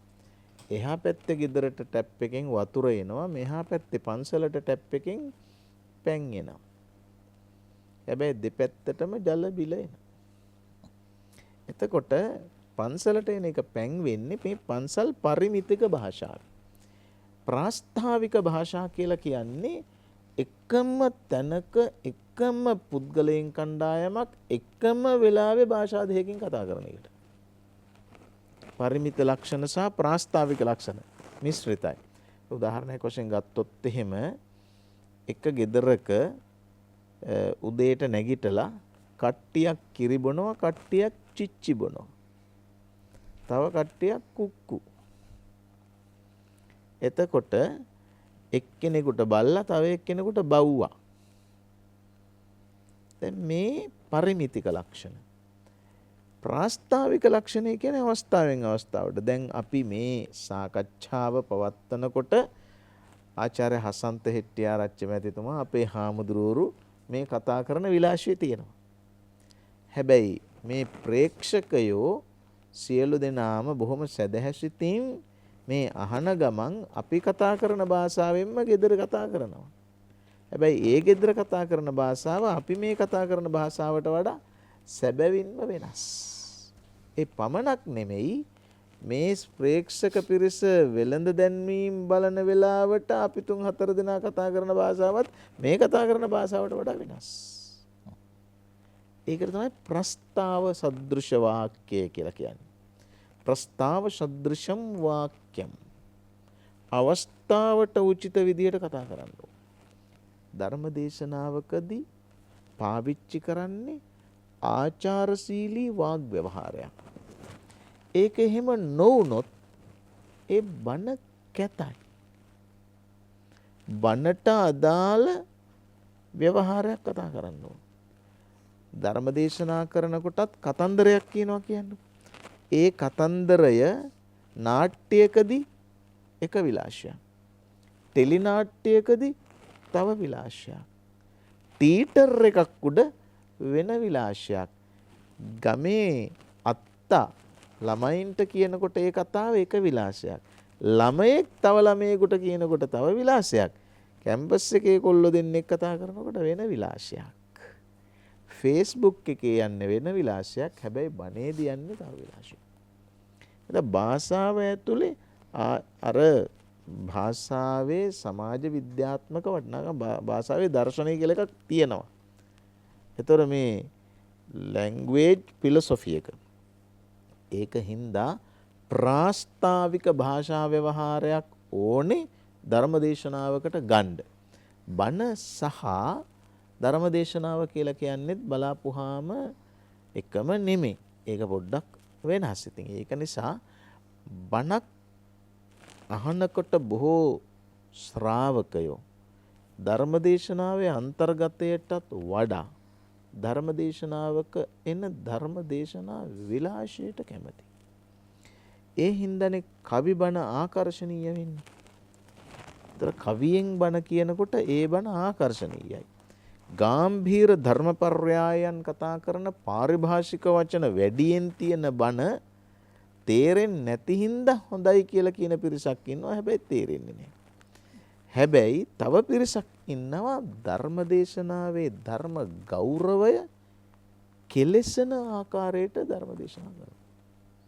මම කියන්නේ මේ සමහර වචන ඉංග්‍රීසියෙන් කියනවාද නැද්ද කියලා කියන එක නෙමෙයි. ඉංග්‍රීසියෙන් කියන්න ඕන කරන උද්ෘතය ඉංග්‍රීසියෙන් නොකිය වෙන කොහොමද කියන්නේ? එහෙනම් භාෂාන්තර වාග් ව්‍යවහාරයන් අරගෙන උද්ෘතයන් ගෙනල්ලා කතා කරන එක ශාස්ත්‍රීයයි. හැබැයි ධර්ම ගෞරවයේ කෙලෙසන ආකාරයට යම්කිසි කෙනෙක් අදම ව්‍යවහාරයන් පාවිච්චි කරනවා නම් ඒක ගැලපෙන්නේ නැහැ. ගීයකට ගැලපෙන්නේ නැති වචන ගීයකට, කවියකට ගැලපෙන්නේ නැති වචන කවියකට එහෙම එනවනම් ඒ භාෂා ව්‍යවහාරය මේ බණයි බසයි කියන මාතෘකාව යටතේදී බසක සතු ගුණයක් තියෙනවා. බසක සුවඳක් තියෙනවා. ඒක අවධාරණය කළ යුතුයි.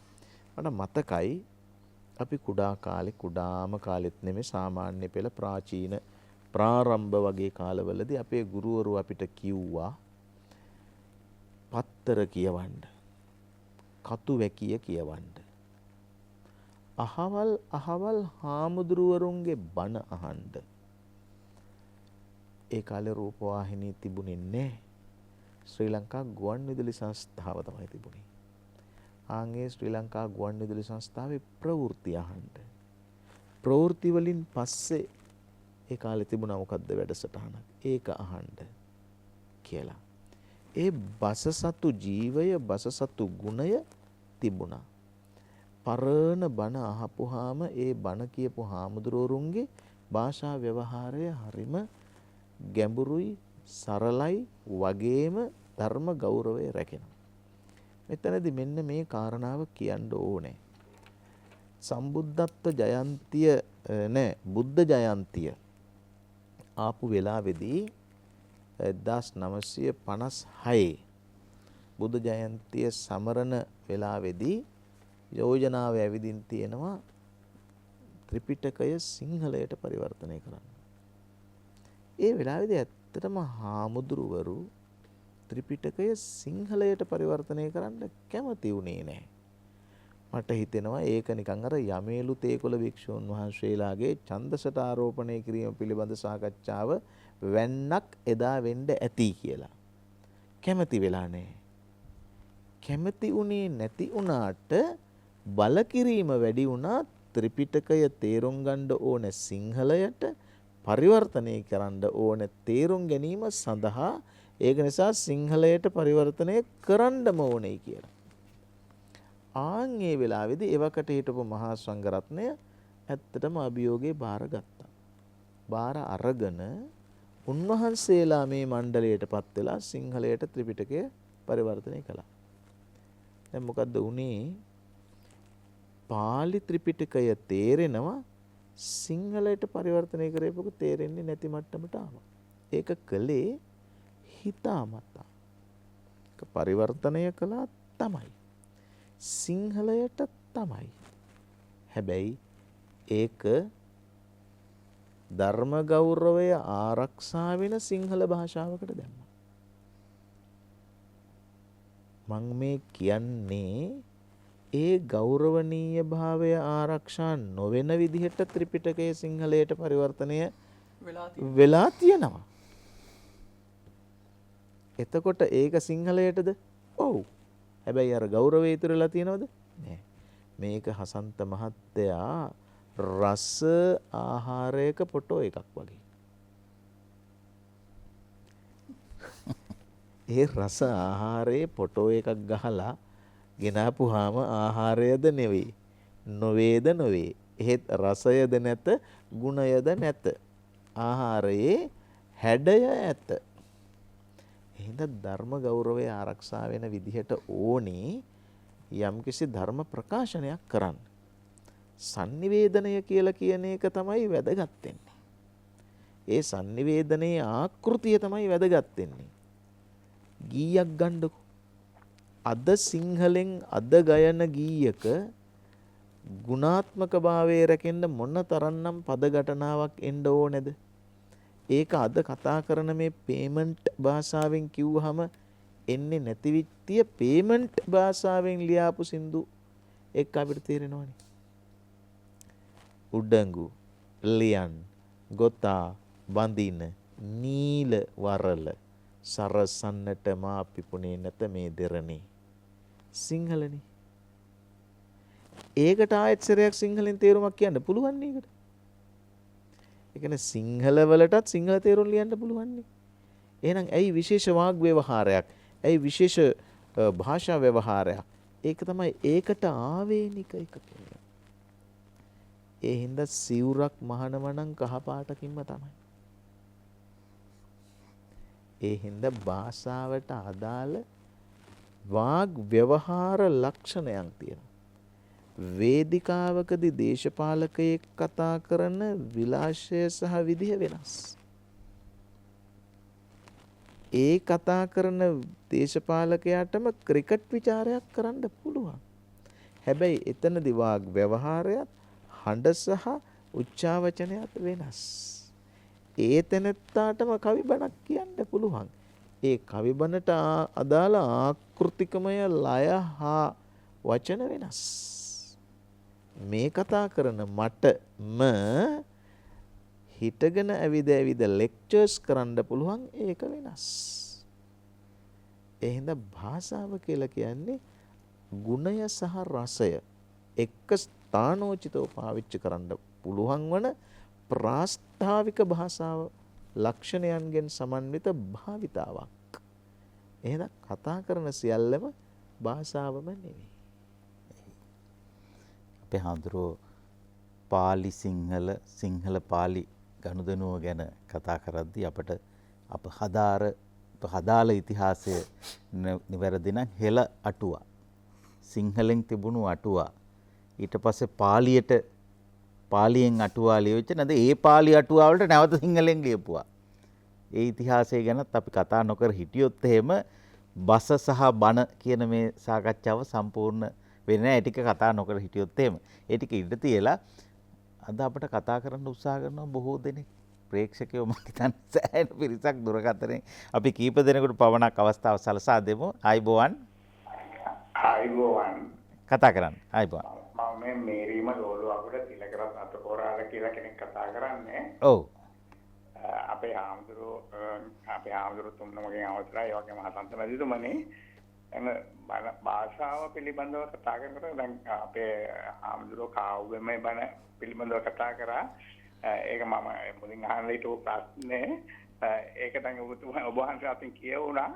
ඒ වගේම අර දැන් සමහර හාමුදුරුවෝ අතින් කියවෙනවා කාපියව කරපියව තියපියව වැනි වචන. ඉතින් එවැනි වචන වලින් දැන් අපේ මට මේ උදාහරණයක් කියලා අපේ මුණුපුරා අහනවායි දැන් එයාට ඒ වගේ වචනයක් කිව්වම අපේ නරකයි කිව්වම ඒ කියන්නේ දහම්දුරෝ කිව්වේ මේ අවුරුදු 5 දරුවා කියන්නේ ඒ වගේම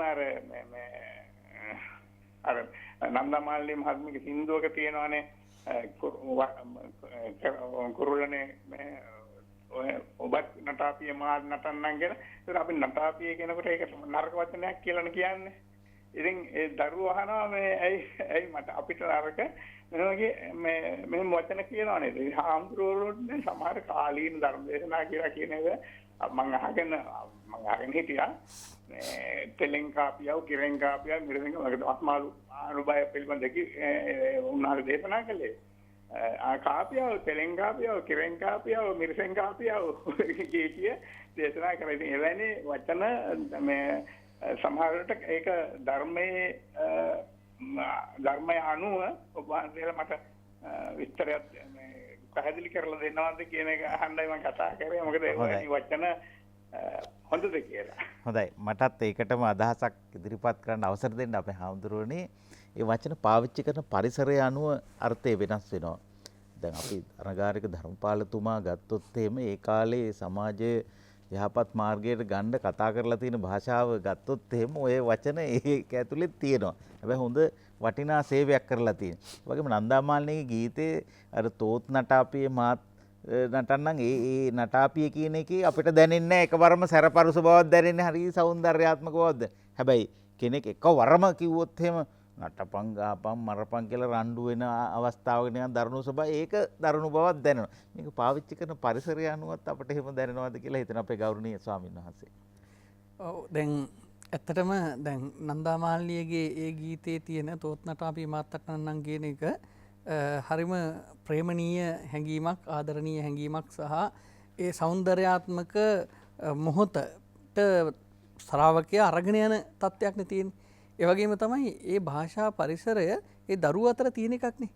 ඒ කියන්නේ දැන් ඒ බින්කුණ්ඩෝ ගොඩට ගත්තු අය බින්කුණ්ඩෝ බල බින්කුණ්ඩෝ තෝත් නටාපි මාත්තටන්නම් කියන එක ඒක එතනම කියපු එකක්. මේක ඇත්තක් කරන්න වත්තට යනකොට පෙත්තක ඉඳන කජු කනවා කියන එක මෙහෙම මොකක් හරි වෙන විදිහකට කියන්නේ එතකොට හරියන්නේ නැහැ. ඒ අදාළ භාෂා පරිසරයෙන් උද්දෘත කරලා ගත්තොත් තමයි ඒක නියම సౌందర్యාත්මක වෙන්නේ. හැබැයි එතුමා කියන අර කතාව භික්ෂුන් වහන්සේලාගේ භාෂා ව්‍යවහාරයේ උන්වහන්සේලා පාවිච්චි කළ යුතු භාෂා භාවිතයක් නෙමෙයි සමහරලාට ධර්මදේශනාවලදී එහෙම පාවිච්චි කරන්න කියලා කිව්වා. ඒක සහතික ඇත්ත. ඒක වෙනස් වෙන්න ඕනේ. මොකද හේතුව භික්ෂුවගේ ගෞරවය සමාජය තුළ දවසින් දවස හීන වෙනවා. භික්ෂුන් වහන්සේ කෙනෙක් තමන්ගේ ප්‍රකාශනයන් තුළ උන්වහන්සේගේ වාගාලාපයන් තුළ අර භික්ෂුත්වයට නොගැලපෙන වචන පාවිච්චි කරුවොත් ඒ වගේ දේවල් මෑත කාලීනව හැබැයි මේකට බෞද්ධයොත් ලොකුට වග කියන්න ඕනේ හසන්ත මහත්තයා. දැන් බලන්න සමහර බෞද්ධයෝ ඒ වගේ බණ අහන්න නෙමෙයි බණ බලන්න යන්නේ. ඒවා විශාල සංවිධාන කරලා ලොකුවට සැලසුම් කරලා ඒ වගේ අය ගෙන්නලා ඒවට ලවුඩ් ස්පීකර් දාලා කොඩි දාලා නේ හඳුනේ. ඒ විශාල අගයක් දීලා කරනවා ඇත්තටම බණ පදයක් නෑ සමහරලාවට. ඒ නිසා බුදුහාමුදුරුවෝ සද්ධම්ම පතිරූපක කියලා දේශනා කරනවා ධර්මයේ නොයි ධර්මයේ වගේ. ඒකද බුදුහාමුදුරුවෝ පැහැදිලි කරනවා යම් කලක ජාත රූප රජත අතුරුදන් වේ කියන්නේ රං රිදි අතුරුදන් වෙන්නේ කොහොමද? රං රිදි වගේ තවත් දේවල් බිහි වුණාට පස්සේ. එතකොට දැන් අපි ගත්තොත් එහෙම කියන්නේ අපි කියන්නේ මේ රෝල් ගෝල්ඩ් කියලා මේ කියන්නේ මොනවද ඒ වගේ සමහර රත්තරන් වගේ ಜಾති තියෙනවනේ. එතකොට ඒ බඳු රත්තරන් වගේ ಜಾති බිහි වුණාන් පස්සේ රත්තරන් වල ප්‍රයෝගිතාව නැති වෙලා යනවනේ. මොකද අඩු ගන්නට ඒවා තියෙනවනේ. ඉමිටේෂන් අන්න ඉමිටේෂන් බිහි වුණාට පස්සේ රත්තරන් වල රත්තරන් අතුරුදන් වෙනවා. අතුරුදන් වෙනවා කියන්නේ එතකොට රත්තරන් වල වටිනාකම නැති වෙලා යනවා. ඒ වගේ බුදුහාමුදුරුවෝ දේශනා කරන මේ ධර්මයේ අතුරුදන් වෙන්නේ ධර්මයේ වගේ සද්ධම්ම පතිරූපක කියන වචනේම තේරුම එක පතිරූපක කියන්නේ ඒ බඳු ධර්මයේ නොවේ ධර්මයේ වගේ ඒවා බිහි වුණොත්. ඒ වගේම තමයි ධර්ම දේශකයෝ ගැන කතා කරද්දී හසන්ත මහත්තයා බුදුහාමුදුරුවෝ දේශනා කරලා තියෙනවා හරි ලස්සනයි මේ ඒක කියන්නේ පේතග්ගි ධම්ම දේශකයෝ කියලා જાතියක් ඉන්නවා. පේතග්ගි කියන්නේ පෙරේත ගින්න වගේ කියලා කියන්නේ. පෙරේත ගින්න එක වෙලාවකට නිවිලා තියනවලු එකපාරකට වහාම දැල් වෙනවලු. ආයෙ නිවෙනවලු ආයෙ දැල් වෙනවලු. ඒ වගේ සමහර දේශකයෝ එකපාර උච්චස්වරයෙන් කියාගෙන යනවලු ආයෙ පහලට ගියනවලු. ආයෙ හිමින් කියාගෙන යනවලු ආයෙ උස්සලා කියනවලු. ඒවට කියන්නේ පේතග්ගි ධම්ම දේශක කියලා. ධර්ම දේශනේ ප්‍රේතග්ගි වගේ. ඒ නිසා නේලා කන්නසුකා පේමනීයා හදයංගමා බහුජනකන්තා බහුජනමනාපා පෝරි. නේලා කියන මෘදු කන්නසුකා කනට සුවදෙන හදයංගම හදවත් වලට ග්‍රහණය වෙන බහුජන කන්තා බහුජන මනාපා බොහෝ ජනයාගේ යහපත මනාපය පිණිස හේතු වෙන පෝරි ශිෂ්ට සම්මත මිනිසු කතා කරන. පුරේ මිනිසු කිව්ව ඉස්සර ශිෂ්ටයි දැන් නම් පුරේ තමයි අශිෂ්ට වෙලා තියෙන්නේ. ඒ මිනිසු කතා කරන එබඳු භාෂා ව්‍යවහාරයක් තමයි පාවිච්චි කරන්න ඕනේ. ඒ වගේම තමයි ධර්ම දේශනා කරද්දී වික්ෂුන් වහන්සේ කොහොමද? ආදි කල්යාණම් මජ්ජේ කල්යාණම් පරියෝසాన කල්යාණම් මුල මැද අග බොහොම හොඳ මధుර ධර්මයේ දේශනා කරන්න ඕනේ.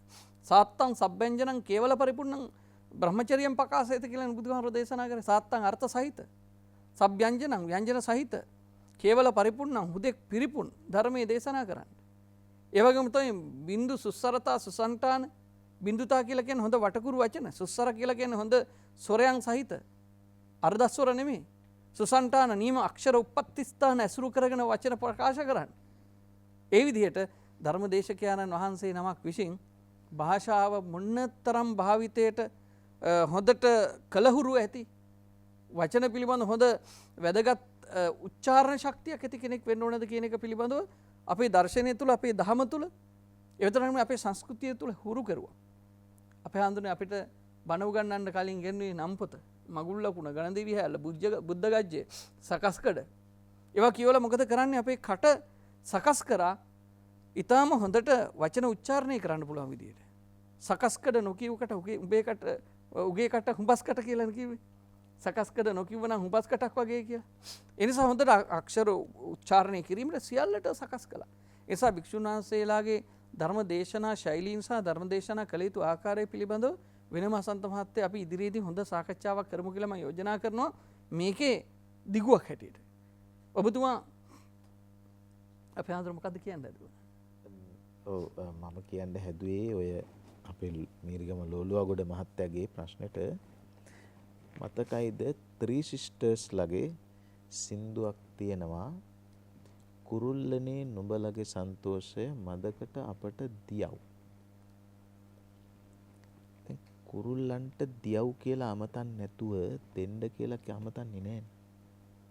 මම කියන්නේ අර කියන අක්ෂර වින්‍යාසය මත අර්ථය රඳන්නේ නැහැ. අර්ථය කියලා කියන්නේ සන්දර්භීය අර්ථයක්. වචනයක් උදකලා කෑල්ලක් කපලා අරගත්තාම ඒ කපාගත්ත කෑල්ල විතරක් අරගෙන තේරුම ගන්න බෑ. දැන් අපි ගත්තොත් පොර කියන්නකො. පොර කියන වචනේ ගත්තාම සම්භාව්‍යද අසම්භාව්‍යද? එහෙම කියන්න බෑ. ඒ කාලේ පොල් જાතියකින් සෙල්ලමක් කළානේ පොරපොල් කියලා. ඒතර ඒකට පොරපොල් නොකිය වෙන මොකද කියන්නේ? පොර අල්ලනවා. පොර කනවා. දැන් පොර කනවා කියලා කිව්වහම එක තේරුමක්. පුතේ උඹත් එක්ක යාළුවා ආපු යාළුවා කෝ අම්මේ පොර කනවා කිව්වොත් එහෙම වෙන එකක්. ඒකයි වචනයක අක්ෂර වලින් ගැනෙන තේරුමයි සන්දර්භීය අර්ථයයි දෙකක්. දැන් බණකදිම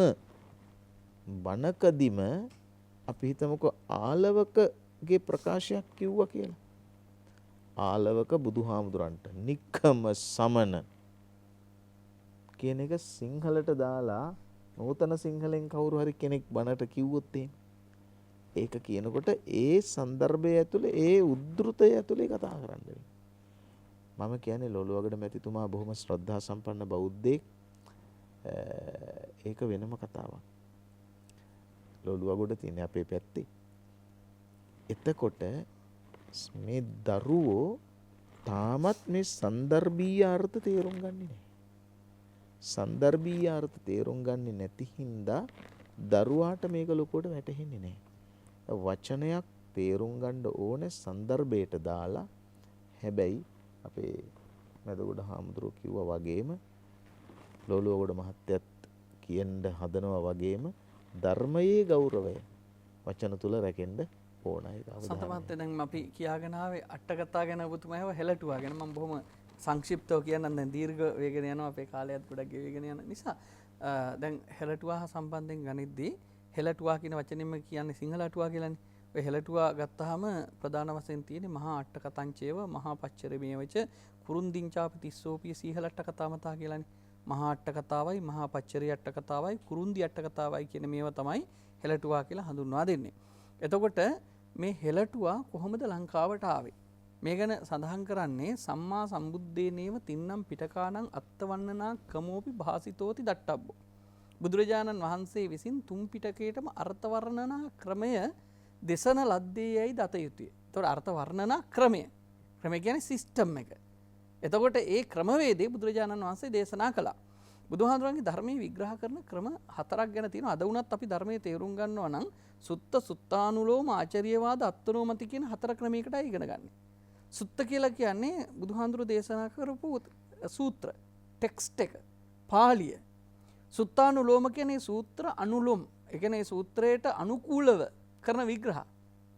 ආචාර්යවාද කියන්නේ අටකතාවට. ආචාර්යවාදෝ නම් අටකතා කියලා නේ තියෙන්නේ. ආචාර්යවාද කියන්නේ අටකතා. ඊට පස්සේ අත්නෝමති කියන්නේ මට හිතෙන විදිය. හැබැයි මට හිතෙන විදිය සූත්‍රයටත් සූත්‍රානුලෝමයටත් ආචාර්යවාදයටත් ගැලපෙනවා නම් ප්‍රශ්නයක් නැහැ. හැබැයි මට හිතන විදිය අර තුනට ගැලපෙන්නේ නැත්තම් එතකොට කියන්නේ සිතලු කියනවා කියලා. අද ගොඩක් වෙයි ධර්මදේශකයෝ සිතලු කියනවා. එහෙම කියලා අපේ බෞද්ධයෝ විශාල වශයෙන් රැවටිලා විශාල වශයෙන් නොමග ගිහිල්ලා තියෙන. ඒ නිසාමයි අපේ හාමුදුරුවෝ මේ දවස්වල අපි ත්‍රිපිටක සංරක්ෂණ පනතක් පිළිබඳව සාකච්ඡා කරන්නේ. මොකද මේ ධර්ම විකෘතීන් හිතාමතා සිද්ධ කරනවා. කොටිම කියනවා නම් මම දැක්ක පහුගිය කාලේ එක්තරා කෙනෙක් භික්ෂුවක් හැටියට ඉන්න කෙනෙක් පස්සායතන සූත්‍රය ගැන කියනවා හාමුදුරුවෝ. පස්සායතන කියන්නේ ඕන කෙනෙක්ට හාමුදුරුවෝ පැහැදිලි. කියන්නේ හයනේ. පස්ස ආයතන කියන්නේ ස්පර්ශ ආයතනනේ. ඒතර ස්පර්ශ ආයතන 6 පිළිබඳව ධර්මයක් තමයි පස්සායතන සූත්‍රයේ තියෙන්නේ. මෙයා කියනවා පස්සායතන නෙමෙයි මේක පස්ස ආයතන. ස්පර්ශ ආයතන 6ට අරමුණු වෙනකොට ගාලා හිතෙන්න ඕනලු. අපි කියන්නේ කියලා අපරාධ කියලා. එහෙම හිතෙන්න ඕනලු. ඒකයි පස්ස ආයතන තමයි පස්ස ආයතන. අනේ ඉතින් මේ සිංහලවත් නොදන්න සමහරට හරියට සිංහලවත් බැරි මිනිස්සු පාලි දන්නවයි. ඉතින් මේ අය කියන දේවල් හිතුනේ ඇත්ත නේ. මේක මට කියලා හිතිච්ච නැති නිසා නෙමේ මම මේක පැටළුනේ කියලා හිතෙනවා. ඒ වගේ සමහර දේවල් බොහොම වැරදි විදිහට අර්ථකථනය කරනවා. ඒ නිසා ඒ අර්ථකථන ක්‍රමවේදය සම්මා සම්බුද්ධිනේ බුදුරජාණන් වහන්සේ විසින්ම දේශනා කළා. ඊට පස්සේ පංචහියා මොකද්ද සම්මා සම්බුද්ධිනේ තින්නම් පිටකානං අත්තවන්නනා කොමපි භාසිතෝති දට්ටබ්බෝ තත්ත භගවතා පවත්තිත පකින්නක දේශනා යෙවෙහි අටකතා. බුදුරජාණන් වහන්සේ විසින් දේශනා කරපු තනතන දේශනා කරපු විසිරිච්ච දේශනා තමයි අටකතා කියලා කියන්නේ. ඒවා සීහල දීපම්පන ආභතාත වසිනා මහා මහින්දේන ඨපිතා සීහල භාෂාය. අන්න ඒකයි. මෙම කිවන් පස්සේ මං මේ ජාතිවාදී වෙයි දන්නෙත් නැහැ සීහල දීපන් කියලා මේකේ තියෙන්නේ. සිංහල දිවයිනට ආපු මිහිඳු මහරහතන් වහන්සේ සිංහල භාෂාවෙන් මේක තිබෙද මේ දිවයිනේ නම සිංහල. ඒකේ තිබිච්ච භාෂාවේ නම සිංහල. ඒකේ හිටිය ජාතිය නම සිංහලයෝ. එතකොට සීහල දීපම්පන ආභතාත වසිනා මහා මහින්දේන ලංකාවට ආපු මිහිඳු මහරහතන් වහන්සේ ඨපිතා සීහල භාෂාවේ සිංහල භාෂාවෙන් මේක තිබ්බා. මොනවද මේ අටුවා සම්ප්‍රදාය. එව්වා අවුරුදු 800ක්. ඒ කියන්නේ ක්‍රිස්තු පූර්ව 3 වෙනි ශතවර්ෂනේ. මේ මිහිඳු මහරහතන් වහන්සේ ඒ කියන්නේ 236 නේ. 218 සංගායනාව කරන 236 තමයි මිහිඳු ආඳුරු ලංකාවට වඩින්නේ. එතකොට එදා ඉඳලම ආපහු 5 වෙනි ශතවර්ෂයේ වෙනකම්. එතකොට අවුරුදු 800ක විතර කාලයක් තිස්සේ ලංකාවේ කතා එකතු වෙලා තියෙනවා අර මේ සුත්ත සුත්තානුලෝම ආචාර්යවාද කියන ක්‍රමවේදයට. ඒ විදිහට මේ මහා විශාල ග්‍රන්ථභාරයක් බවට පත් වෙනවා. ඒ අට කතාව තමයි ලංකාවට මිහිඳු හාමුදුරුවෝ ගෙනාවු. ලංකාවේ අවුරුදු 800ක් තිස්සේ ආරක්ෂා වෙලා වැඩමින් පැවතිච්ච මේ අටුවා තමයි නැවත බුද්ධඝෝසාචාර්යයන් වහන්සේ, ධම්මපාලාචාර්යයන් වහන්සේ, උපසේනාචාර්යයන් වහන්සේ ඇතුළු මේ අටකථාචාර්යයන් වහන්සේලා පරිවර්තනය කරන්නේ පාලියට. එතකොට මේව තමයි මේ හෙළටුවා. දැන් හසන්ත මහත්තයාට තියෙන ප්‍රශ්නයක් මේ හෙළටුවා වලට මොකද වුනේ කියලා. ඒකත් එක්කම නෙවෙයි ප්‍රශ්නේ. හෙළටුවා වලට මොකද වුනේ කියලා. දැන් අපි දන්නවා අපේ රටේ දැන් ඔය අතීතේ තිබිලා තියෙන සිංහල බෝධි වංශයක්.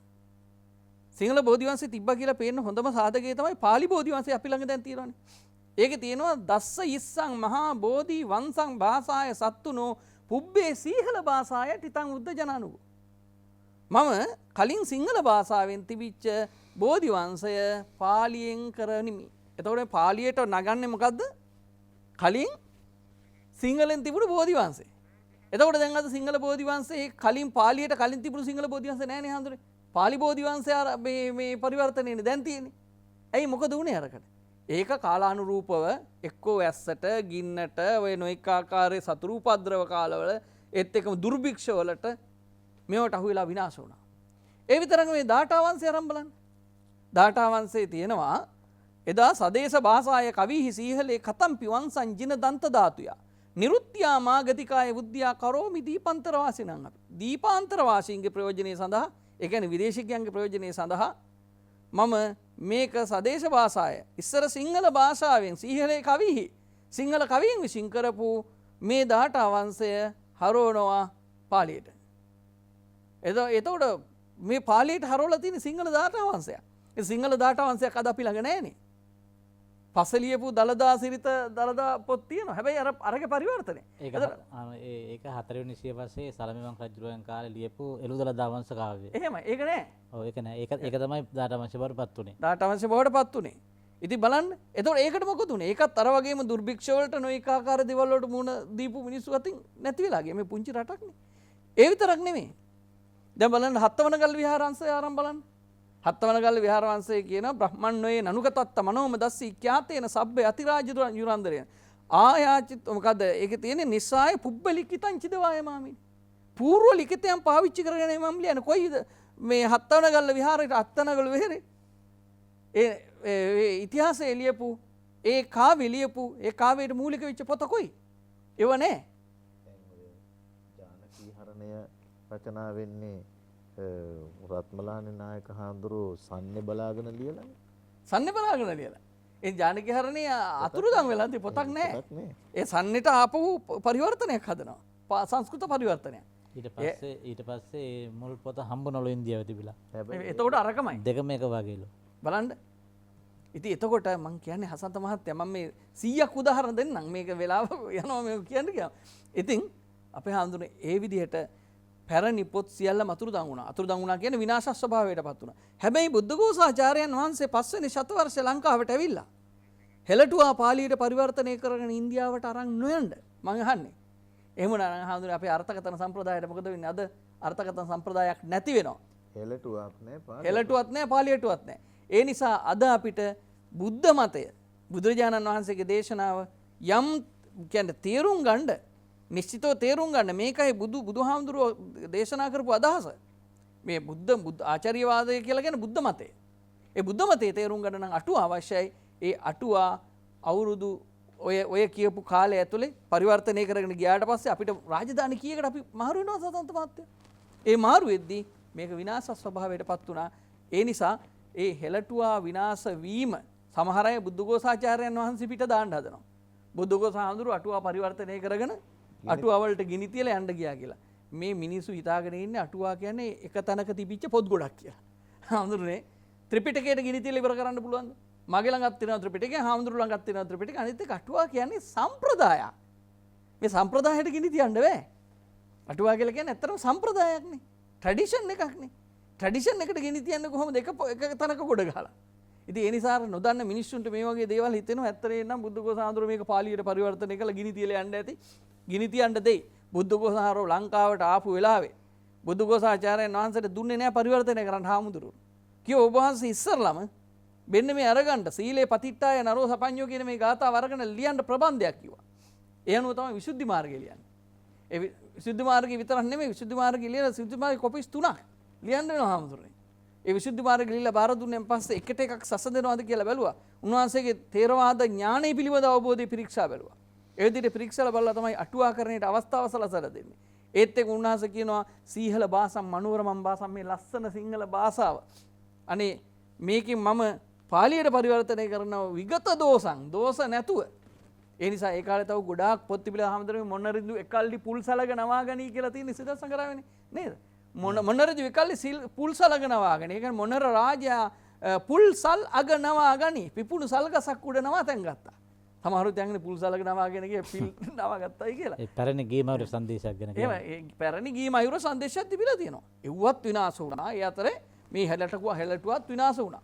හැබැයි ඒ හෙළටුවාවේ සුවඳ අරගත්තු හෙළටුවාවේ රසය අරගත්තු තවත් ආරණ්‍ය ප්‍රධාන පොතක් විනාශ වුණා මේ මහාවංශයට ඉස්සෙල්ලා තිබුණා සීලට්ට කතා මහාවංශය. එහෙමයි සීලට්ට කතා මහාවංශය. ඔව් ඒක තිබුණේ ගද්දෙන්. එහෙමයි. පස්සේ තමයි පාලියට පෙරළුවේ මුල් පොත නෑ.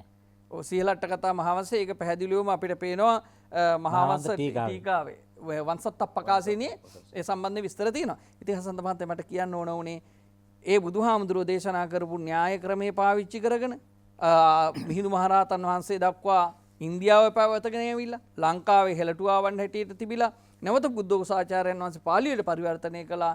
අවසානයේ අපේ රටේ විවිධාකාරී මෝණ දෙන්න සිද්ධ වෙච්ච සිද්ධීන් එක මේ සියල්ල විනාශ වුණා. හැබැයි වුණාට ත්‍රිපිටකයයි අටුවාවයි ආරක්ෂා වෙනවා. මොකද හේතුව ඒ රටවල් 9කට ධර්මදූත සේවාව පිටත් කරලා යවලා තිබු නිසා මොග්ගලීපුත්තිස්ස මහරහතන් වහන්සේගේ ප්‍රමුඛත්වයෙන් සිද්ධ කරපු තුන්වෙනි සංගායනාවේ ධර්මයට හෙළ අර්ථකථන හෙළ අට්ඨකථා තිබුණා නම් ධර්මයට පාලි අට්ඨකථා පාලි අර්ථකථන තිබුණා නම් එදා අද අර්ථකථන දෙන්න බැයිද?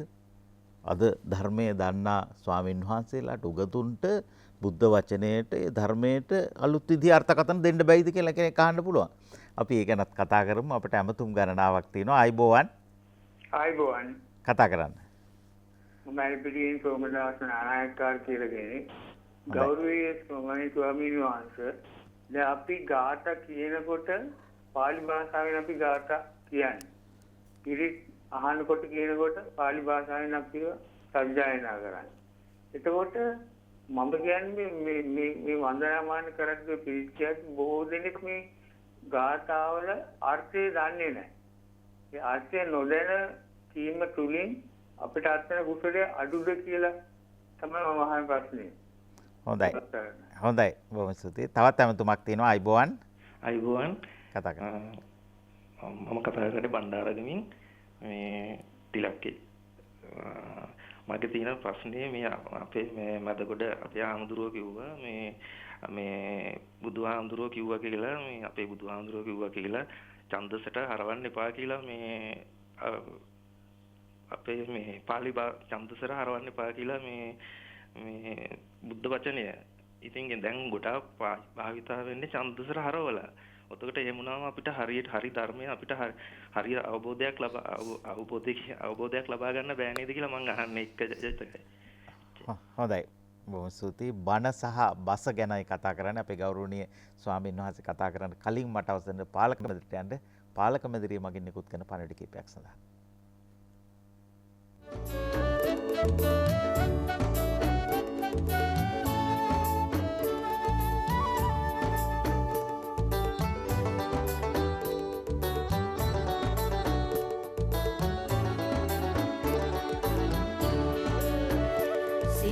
යක ඇසි දිසි සරසවි පින්දිම දොරින් දොරට දොර මඩලාවයි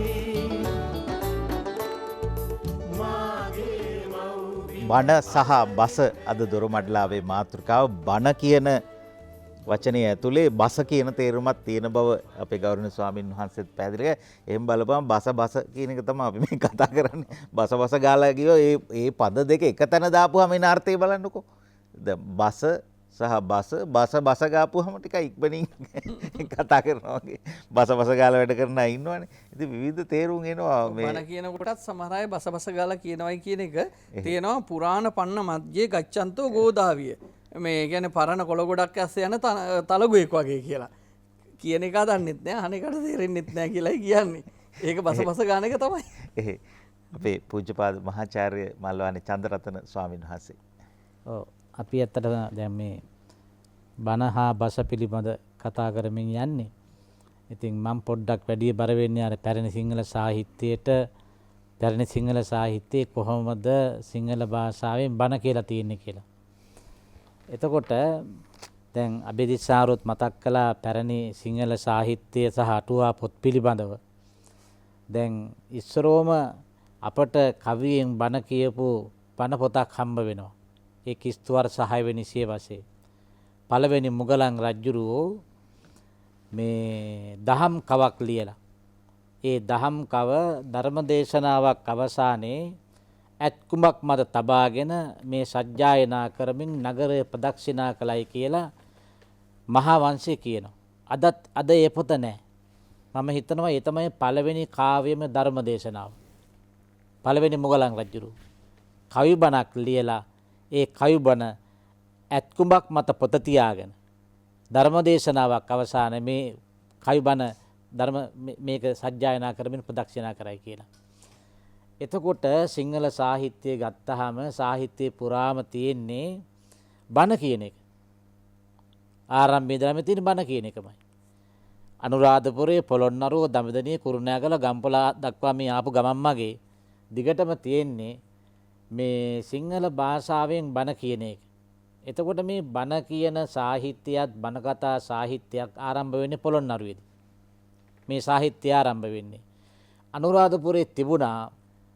අනුරාධපුරයේ තිබුණු පොත් අද අපට දකින්න නැහැ. ඇත්තටම අනුරාධ පොත් තුනයි අපිට හම්බෙන්නේ දැන් තියෙන ඒ වගේ එකක් සියබස්ලා කරත් දම්පිය අටුවා ගැටපදයක් සිකවලඳ සිකවලඳ විනිසත්. පොත් තුනයි හම්බ වෙන්නේ අපිට. අනික සේරම පොත් අද අභාවයට ගිහිල්ලා. පොළොන්නරුවේදී හම්බ වෙන සෑම සාහිත්‍ය කෘතියක්ම අපට මේ සිංහල භාෂාවෙන් බණ කියපු කතා තමයි මේ පොත්වල තිබෙන්නේ. එතකොට අමාවතුර බුත්සරණ වගේ පොත් අමාවතුර අපි ගිය සැරේත් මේ පිළිබඳ සාකච්ඡා කළා. බුදුහාරවන්ගේ පුරිස ධම්ම සාරතී ගුණය, බුත්සරණ නවාරහදී බුදු ගුණ, පූජාවලී අරහං ගුණය මේ සියල්ල අර බුදුබණ දේශනා කිරීම බණ කතා සාහිත්‍යය. දැන් මම මේ වගේ පොඩි තැන් කීපයක් පමණක් අරගෙන කතා කරන්නම් කොහොමද පැරණි සිංහල ගත්කරුවෝ පැරණි සිංහල සාහිත්‍යකරුවෝ මේ සිංහලෙන් බණ කිව්වේ කොහොමද කියලා. සිංහල භාෂාව කොච්චර පොහොසත්ද ඒකට. දැන් පොඩි උදාහරණයක් මම ගන්නම්. දඹදෙණිය යුගයේදී ධර්මසේන හාමුදුරුවෝ මම හිතන්නේ පුංචි දරුවෝ දන්නවා. සද්ධර්ම රත්නාවලී. සද්ධර්මයේ නැමැති දහම් අමුණපු මාලේ සද්ධර්ම මණික් අමුණපු මාලේ පුංචි දරුවෝ දන්නවා සද්ධර්ම රත්නාවලී කිව්වම. සද්ධර්ම රත්නාවලියේ මේ එක්තරා කතාවස්තුවක් මේ අදින්න පුබ්බ කතාවස්තුව. දැන් අදින්න පුබ්බ කතාවස්තුව කියන්නේ යන ධර්මසේන හාමුදුරුවෝ කියනවා දැන් අපි කවුරුත් දන්නේ අපි අහලා තියෙන්නේ අදින්න පුබ්බක කියන්නේ බොහොම මේ වස්තු තණ්හාව තිබෙන දරුවට ආදරේ නැති පිය කෙනෙක් හැටියට. එහෙම නැහැ. මේ අදින්න පුබ්බකට දාරක ස්නේහය හොඳට තිබුණා. හැබැයි ඊට වඩා ඔහුගේ මනසේ තිබුණ වස්තු ආශාව. ඒ නිසා ධර්මසේන හාමුදුරුවෝ දැන් මේ අදින්න පුබ්බක සිටුවරයාගේ තිබිච්ච උදාර පුත්‍ර ස්නේහය කිව්වේ කොහොමද? සිංහල භාෂාවෙන්. මේ එතුමා ඒකේ ප්‍රකාශ කරනවා බමුණාණෝ සුඹුළුවාදිය ගැන කකාරා පෙරා දෙති. දැන් බමුණානෝ කියලා බහුවචනයෙන් ගෞරවාර්ථයෙන් ඇයි මේ දැක්ුවේ? ඔහුට ඒ ගුණේ තිබිච්ච නිසා. සිංහල භාෂාවේ ප්‍රත්‍ය දෙකක් තියෙනවා වසන්ත මහත්මයා. ඕ ප්‍රත්‍යයත් හූ ප්‍රත්‍යයත්. මේ ප්‍රත්‍ය දෙකට පුළුවන් ඕනම අකර්මණ්‍ය එහෙම නැත්නම් ඕනම දෙයක් ප්‍රාණවත් කරන්න. ඒ වගේම ඒට ලොකු ගෞරවයක් ලබා දෙන්න. ඒ නිසා බමුණානෝ සුඹුළුවාදිය ගැන කකාරා පෙරා දෙති කියලා කිව්වා. ඒ කිව්වේ අර බමුණට ගෞරවාර්ථයෙන් යෙදුවේ. ගිහිල්ලා බමුණා යනවා ගිහිල්ලා වෛද්‍යවරු හම්බ වෙනවා කොහොමද මේ පාණ්ඩු රෝගයට බෙහෙත් කරන්නේ? ඒ බෙහෙත් හොයාගෙන ඇවිල්ලා තනියම මහන්සි වෙලා තමන්ගේ දරුවට දෙනවා. ඒ දරුවට දෙන බව එතුමාගේ තිබිච්ච උදාර ගුණය බමුණානෝ කියලා ගෞරවාර්ථ ප්‍රත්‍යයෙන් යෙදුවේ. අඟුලිමාල දමනයේට ගිය කුරුළුගෝමී පටන් ගන්නේ අඟුල් මල් සොරහු දැමූ පරිදි කිසේ යත්. අඟුල් මල් සොරහු ඇයි මේ හොරාට හොරහු කියලා ගෞරවාර්ථයක් දුන්නේ? අඟුලිමාල හොරෙක් නෙවෙයි. අඟුලිමාල කියන අහිංසක අපි දැත් කතා කළා අහිංසක. ඒ නිසා සිංහල භාෂාවේ ඒ බණ කියන රටාවක් බණ කියන පිළිවෙලක් තිබුණා. හොඳ ඊට ගැලපෙන භාෂා සම්ප්‍රදායක් යොදාගත්තා. ඒක හරි ප්‍රාණවත්. ඒක හරි ඕජෝ ගුණ යුක්තයි. ඒක ඕනම කෙනෙකුට හරි මිහිරි, හරි බරක් දැනෙනවා. පටාචාරය වහන්දෑගේ කතාව කියන්න යන ධර්මසේන හාමුදුරුව. පටාචාරාව දැන් අර බොහෝ අත් වශයෙන්ම මේ විද්‍යා චක්‍රවර්ති බුස්සරණදී හුඟක් දොස් කිව්ව පටාචාරාවට. සිංහ දේනුව කැනෙහුම් සා සංවාස කරකි. අයි ගෙදර ඉන්න වැඩකාරයත් එක්ක පැනලා ගියේ. පටාචාරාව. හැබැයි පටාචාරාව කිසියම් බහක් දුන්නා නම් ඒ තරුණයාට ඒකට ගෞරව දක්වලා මේ සඳුළු තලයෙන් මහපාරට බහිනවා. මහපාරට බැහැලා යන්නේ මං වරක් වචනයක් දුන්නා. මං ඒකට ගරු කරන්න ඕන. තමන් සිටු කුලයේ කෙනෙක් අර වැඩකාරයා. නමුත් ඒව බැලුවේ නෑ. තමන් හා කියලා කිව්වනම් ඒකට ගෞරව දක්වමින් පටාචාරාව බහිනවා සඳුළු තලයෙන් මහපාරට. මෙයත් එක්ක යන්න. මේකට ධර්මසේන හරියට ගෞරව දක්වුවා. පටාචාරාව කියන්නේ කවුද කියලා එක තැනක වර්ණනා කළා. මේ ඒ සිංහල භාෂාවෙන් කරන ක්‍රමේ පටාචාරාව දරුවෝ දෙන්නෙක් ලැබිලා එදා මහරෑ මේ මහා කැලෑවක් මැද්දේ අර ස්වාමියා හිමි වෙලා එතකොට මේ අකුණු ගහන ගොරවන වහින වගවසන පිරිච්ච මහා කැලෑවේ ඉන්නකොට ඒ පටාචාරාව පිළිබඳ වර්ණනාවක් කරනවා ධර්මසේන හාමුදුරුවෝ. ඒ ටික ඇති සිංහල භාෂාවෙන් පටාචාරාව තේරුම් ගන්න.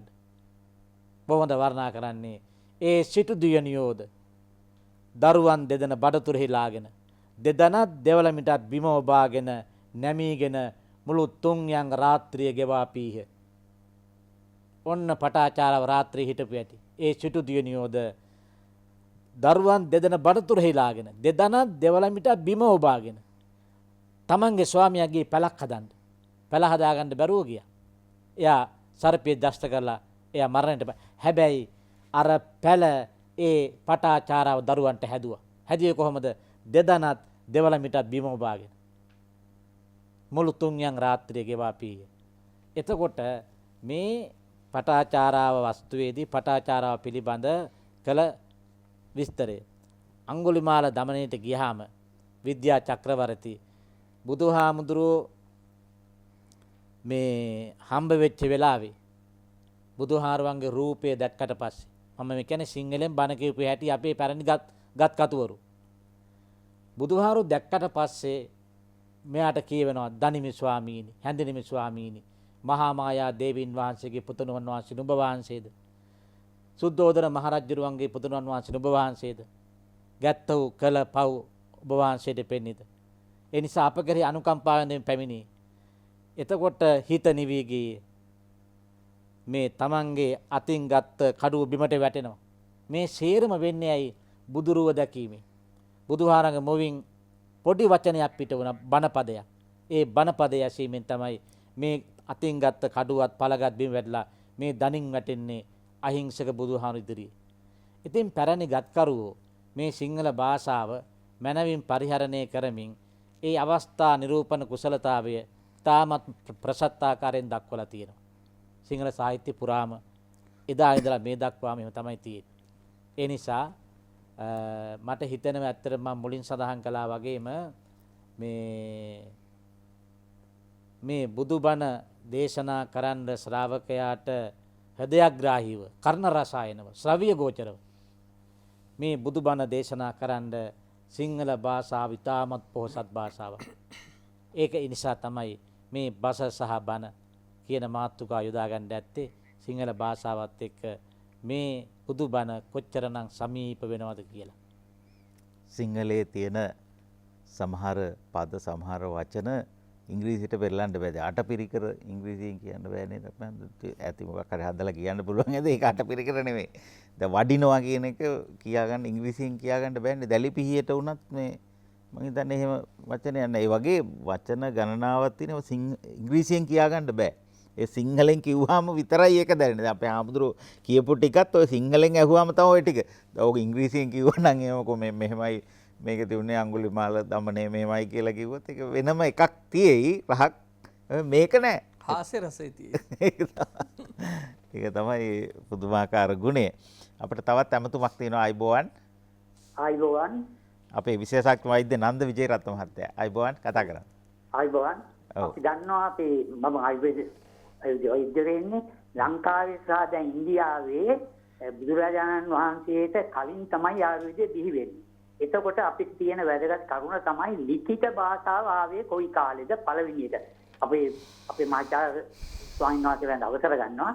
එතෙන්දී ඊළඟ එක තමයි බුද්ධ වචනය කරපු භාෂාව වෙන්න පුළුවන්. ඒක වාචිකව තමයි ගියේ. දැන් අපේ ඍෂිවරුන්ගේ හැමදේම ගියේ වාචිකව. ග්‍රන්ථාරූඪ වෙන්නේ පස්සේ. එතකොට ඒ කාලේ බුදුරජාණන් වහන්සේ කරපු දේශන සේරම මම හිතන විදිහට වාචිකව තමයි ගියේ. ලිඛිත සටහන් බුදුරජාණන් වහන්සේ අත්අකුරුව වෙනේව නැහැ. නමුත් මෙතෙන්දී වෙන්නේ ওই භාෂාව ලිඛිතවකට එනකොට ගොඩක් පරිවර්තන වැරදි වෙනවා. දෙවෙනි එක තමයි මේ ලිඛිත නැතුව වාචිකව ගියන ඒවා තමයි ලෝකේ රටවල් වල ලංකාවෙම අපේ ඉලුවානි හාමුදුරුවෝ කිව්වා වගේ ලංකාවේ එක එක පළාත්වල භාෂා විවාහරය වෙනස් වෙනවා. දැන් අපි තුමු බලපිට බැත්තේ එන්න කොයි වෙලාවද ආවේ කියලා කියනවා වගේ ඒවා ලිඛිතව කරන්න බෑ. ඒ හින්දා අපි දන්නවා ලංකාවේ ගුවන්විදුලි ප්‍රවෘත්ති තියෙනකොට දැන් අපේ ගෞරව ස්වාමීන් වහන්සේලා එකම ලතාවට තමයි යන්නේ.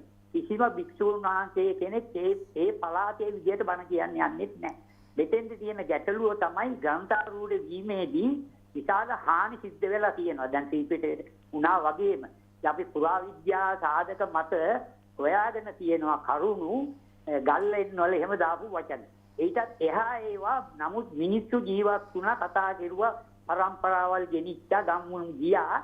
ඒ වාචිකව තමයි හැම කියන්නේ. ලිඛිතව දෙන එකේ දිට වැඩිය වාචිකව කියන එකේ දැඩි බවක් සහ වචනවල අර්ථයක් එනවා. අපි කියමු කෙනෙකුට ලිඛිතව දෙනවට වැඩිය වාචිකව කියන එක තමයි වැදගත්. අපි ගමු දෙමව්පියෝ ඉඳලා තියෙනවා සමහර භාෂාව ලිඛිත දන්නේ නැහැ. නමුත් දරුවෝ හදලා තියෙනවා ආදරේ කරුණාව ඒවත් එක වැඩි. ඉතින් මේ ලිඛිත එක දැන් ඇවිල්ලා තියෙන ජන මාධ්‍ය තුලින් විද්‍යුත් මේ වයින් එනේ වයින් වෙලා තියෙනවා විශාල හානි. මොකද ලිඛිතවනේ ඉල්ලන්නේ මම කියන්නම් එක්තරා කාලයක වුණා නඩුවක් ගිය ප්‍රසිද්ධ නළුවෙකු සහ නිලියක් එක්ක. ගියාම ඒ නළුවා පැත්තෙන් එනවා නඩුවක්. යනකොට අන්තිමට කියනවා කො මට ලිඛිතව පෙන්වන්න කියලා. ඒ ගමන අනිත් නිලිය කියනවා ඔයාගේ දිව ඊට වඩා වටිනවා වාචික එක වටිනවා ඊට වැඩිය කියලා. ඒ හින්දා මගේ යෝජනාව තමයි අපිට පුළුවන් නම් විද්‍යාවේ බලයෙන් පුළුවන් පරණ ශබ්ද අහන්න. නමුත් ලංකාවේ තියෙන පැරණි භික්ෂුන් වරුන්ගේ ලංකා රාජ්‍යවරුන්ගේ පරණ දේශන සහ බණ අපේ මාතෘකාවේ අදාළව කියන්නේ. ඒ හින්දා ඒව නැවත අහන්න දුන්නොත් මං කියන්නේ ලංකාවේ ගොඩාක් අයට ඒක වැදගත් වෙනවා. හොඳයි. ඒ හින්දා මේ දොරමඩලා වගේ ඒකදී අපිට පණිවිඩයක් විදිහට දෙන්න මාධ්‍යයට දෙන්න එවැනි ඒව නැවත නැවත ප්‍රචාරය කරන්න. මොකද ලිඛිතව තියෙනවා ගොඩක් අය කියවන්නේ නැහැ දැන් අනිත් විද්‍යාත්මක මාධ්‍යවල වෙන්නේ එහෙමනේ. ඒ හින්දා මම ස්තුතිවන්ත වෙනවා වගේ වලා දුන්නට අපේ නායක විශ්වනාථලා තුන් දෙනාටත් මම ගෞරවයෙන් කියනවා අර පැරණි දේවල් කියපු එක හරි වටිනවා. හොඳයි. හොඳයි. ආයුර්වේද විශේෂඥ වෛද්‍ය නන්ද විජේරත්න මහත්මයා බණ සහ බස ගැනයි කතා කරන්නේ. මට අවසන් පාලක මැදිරියට යන්න පාලක මැදිරිය මගින් නිකුත් වෙන පණිවිඩ කීපයක් සඳහා.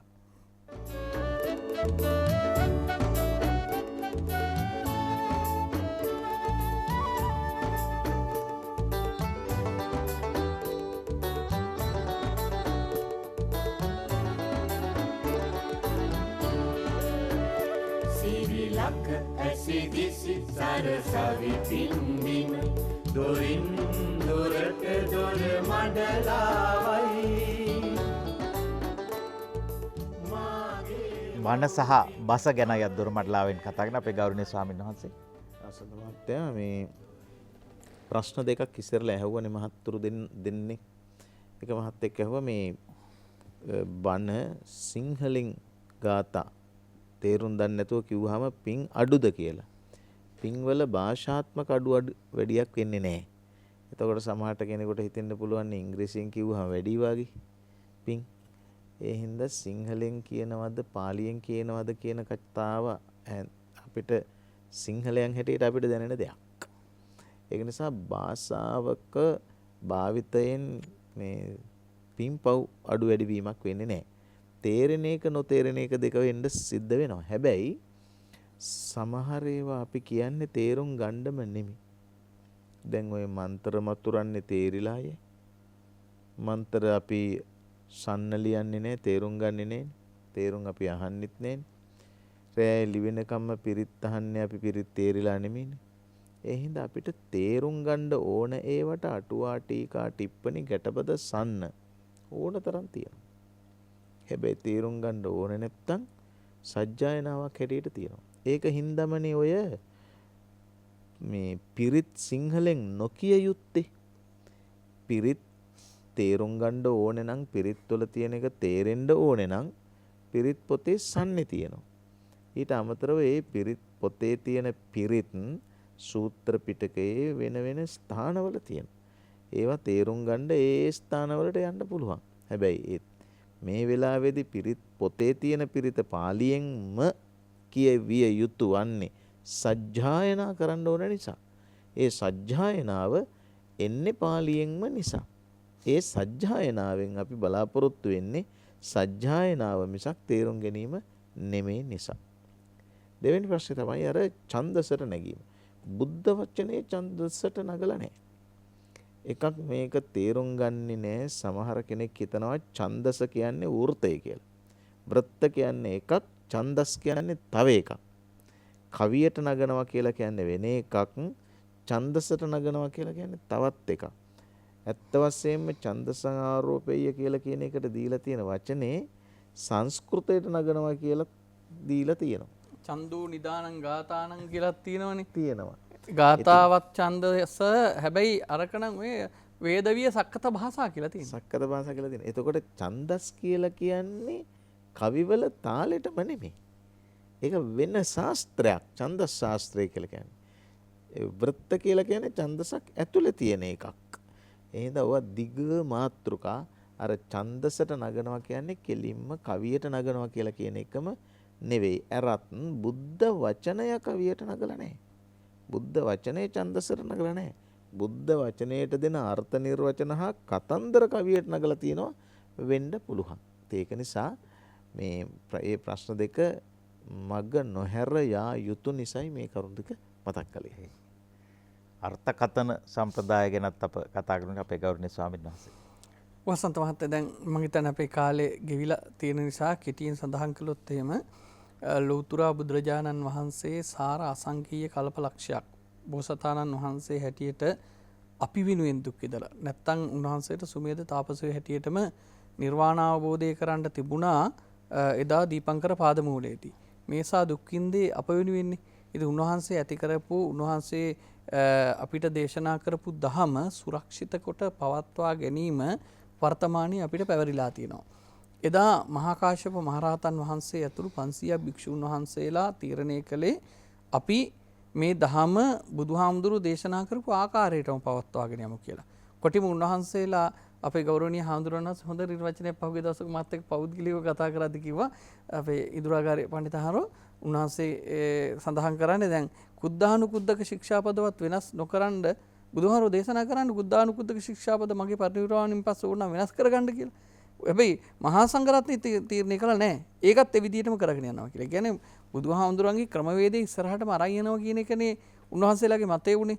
ඒ නිසා අද අපිට සිද්ධ කරන්න තියෙන්නේ අලුත් දේවල් කරන එක නෙමෙයි. තියෙන ධර්මයේ එලෙසින්ම පවත්වාගෙන යාම සඳහා අවශ්‍ය කරන ආරක්ෂාවක් ශාසනයට ලබා දීම.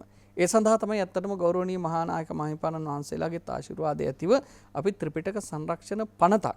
මොකද ඒතුමි ධර්මයට කරන විකෘතීන් වැළැක්වීම සඳහා කරන්නේ ඒක මම හිතනවා ඉදිරියේදී සාක්ෂාත් වෙයි කියලා හිමුණොත් අපිට මේ යුගයේ ශාසනය ආරක්ෂා කර ගැනීම සඳහා අපිට කරන්න පුළුවන් ප්‍රබලම ශක්තිය සැපයුවා වෙනවා. එහෙම නැත්නම් අර හසන්ත මහත්තයා කිව්වා වගේ ඕන කෙනෙක්ට ඒ කාලෙත් අර්ථකථන කරන්න දැනුත් අර්ථකථන කරන්න බැන්නේ අර්ථකථන තමයි දැන් අපිට ඕන තරම් අර්ථකථන කරන්න පුළුවන්. හැබැයි අර්ථකථන වලට පදනමක් තියෙන්න ඕනේ. පදනම ශාස්ත්‍රීය සහ ධර්මානුකූල වෙන්න ඕනේ. බුදුහාරෝ දැන් සාති භික්ෂුව සාති කියලා කියන්නේ බුදුහාරන් කාලේ වැඩ හිටිය භික්ෂුන් වහන්සේ නම. දැන් මේ සාති භික්ෂුව බැලුවා හැම ආත්මිකම ඉඳලා තියෙනවනේ මේ බෝධිසත්වයන් වහන්සේ. එහෙමනම් 550 ජාතකයේම හිටිය එක්කෙනා නම් එහෙනම් ඉතින් විඥාණය ආත්මයයි කියලා කිව්වා.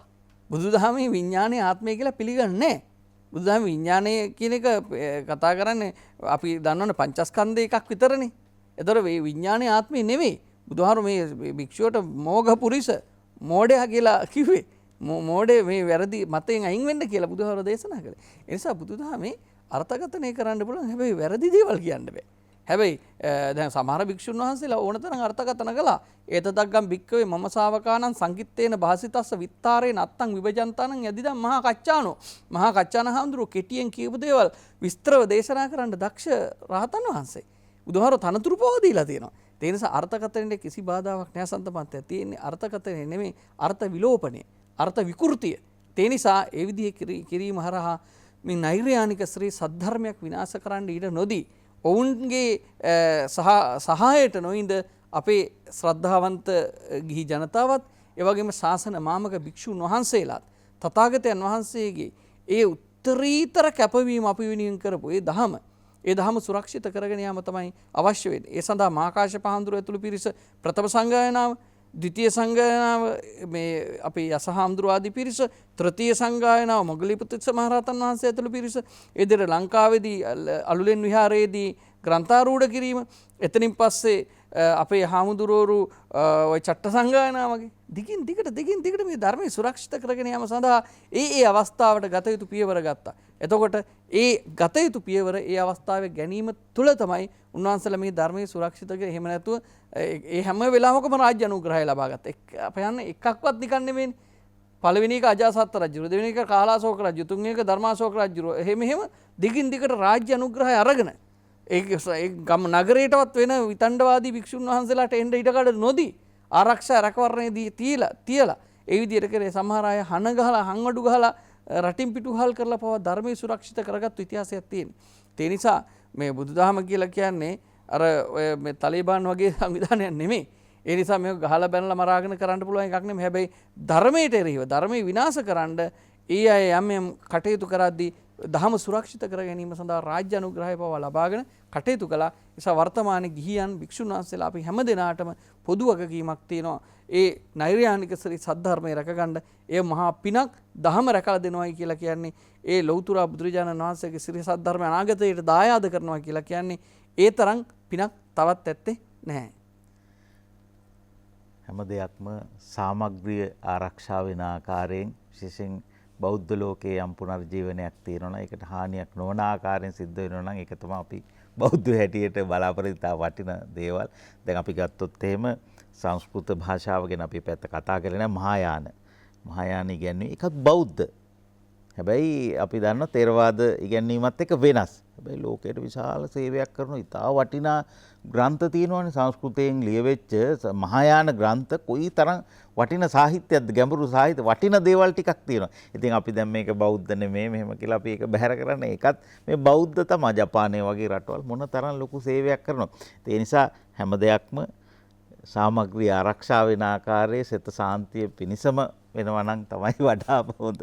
ඉතින් ඔය අපේ හැමදෙරු පනත පිළිබඳව සඳහන් කළා. මේ වැඩසටහනේ පනත පිළිබඳ වැඩසටහනක් නෙවෙයි. මම ඒකත් අවධාරණය කරලා කියන්න ඕනේ. ඒක ගැන අපි වෙනම වැඩසටහනක් කළා යුතුයි. මේ විශේෂයෙන් ඔය පිළිබඳ තියෙන විවිධ මතිමතාන්තරත් තියෙනවනේ. ඒවත් එක කතා බහ කරන දෙයක් ඉදිරි කාලේදී අපි එහෙම එකකුත් කරමු. අද බණ සහ බස අපේ ගෞරවනීය ස්වාමීන් වහන්සේ. මේ බණ සහ බස මට කවියක් මතක් වෙනවා. මේ මහනෙල් සුවඳමය උඩමසු පිලී ගඳමය දෙකට එක දියමය හොඳට නරකට දෙකට කටමේ කියලා. මහනෙල් හරි සුවඳයි, හරි විසිතුරුයි, හරිම චමත්කාරයි, හැදෙන්නේ වතුරේ. ඔය මාළු ලස්සන මාළු ඉන්නවා. මාළු එච්චර ලස්සනත් නැහැ, හරි පිළිගඳයි, ඒත් හැදෙන්නේ වතුරේ. එකම තැනින් හටගන්න වස්තු දෙකක් තියෙනවා. හැබැයි ඒ ස්වභාවය හාත්පසින්ම එකිනෙකට විරුද්ධයි. වතුරේ හටගන්න නෙළුම හරි සුවඳයි, හරි විසිතුරුයි, හරි චමත්කාරයි. හැබැයි ජලයේ හටගන්න මාළු එච්චර ලස්සනත් නැහැ, පිළිගඳයි. ඉතින් මේ හොඳට නරකට දෙකට කටමේ කියලා වචනයක් ඒකේ තියෙනවා. මේ හොඳ නරක දෙකටම මුල් වෙන්නේ කටේ වගේ කියලා. කටින් හොඳ දෙයක් කියන්නත් පුළුවන්, නරක දෙයක් කියන්නත් පුළුවන්. අපි අද මේ දොරමඩලාවේ සාකච්ඡා කළේ ඇත්තටම අපි මේ බන සහ බස කියලා කතා කළේ එක පැත්තකින් මුවින් පිට වෙන වචන, මුවින් පිට වෙන වදන් තවත් කෙනෙකුට යහපතක් වෙන, සාන්තියක් වෙන, තවත් කෙනෙක්ගේ හිතේ ගිනි නිවන සාන්ත වචන බවට පත් වෙනවා නම් හොඳයි කියලා කියන පරමාර්ථය තමයි මේක යටින් දිවෙන අනිකුත් ප්‍රධානම කාරණාව. ඒ නිසා බුදුරජාණන් වහන්සේගේ දේශනාව, බුදුහාරවන්ගේ ධර්මය අපි මුවින් දේශනා කරනවා, මුවින් අපි කතා කරනවා. එතකොට භාෂාව ඒ දේශකයන් වහන්සේලාත් ඒ බණ කතා කරන උදවිය ඒ භාෂාවේ පිළිබඳ බොහොම අරපරිස්සමින් භාෂාව පරිහරණය කරන්න ඕන. ඕනවට ඒ කියන්නේ තමන් හිතුවක්කාර විදිහට භාෂාව පරිහරණය කරනවා නම් ඒකෙන් අගෞරවය වෙන්නේ දහමට. දහමට අගෞරව කරන්න හොඳ නැහැ. දහමට කරන්න පුළුවන් ඉහළම ගෞරවය ඒ දහමට ගැළපෙන වදන් වලින් ඒ දහම ශ්‍රාවකයාට දෙන එක. එතකොටයි ශ්‍රාවකයා ඒ බාරගන්නේ. නැත්නම් ශ්‍රාවකයා බාරගන්නේ නැහැ ඒවා. දැන් වර්තමානයේ වෙන විට විවිධ ක්‍රම වලින්, විවිධ භාෂා විලාස වලින් මේ බුදුබණ දේශනා කරනවා. ඒ නිසා සමහර විට මේ කෙනෙකුට කියන්න පුළුවන් සමහරට විශාල සෙනගක් ඉන්නවා බණ අහන්න. ඒක ලොකු ඔල්ලොරසන් දෙනවා, හරියට hina වෙනවා, නොඑක් දේවල් තියෙනවා. හැබැයි මේ වන විට එච්චරත් බණ කියලා අද අපි ඉන්නේ කොහෙද කියලා විමසලා බැලුවොත් අපි ඉන්නේ කොහෙද අද මේ වන විට? ඔච්චර බණ කියලා දවසකට බණ ධර්ම දේශනා මම හිතන්නේ ඔය මාධ්‍ය වලින්ම 300ක් විතර දවසකට එළියට යනවා. ධර්ම බණ.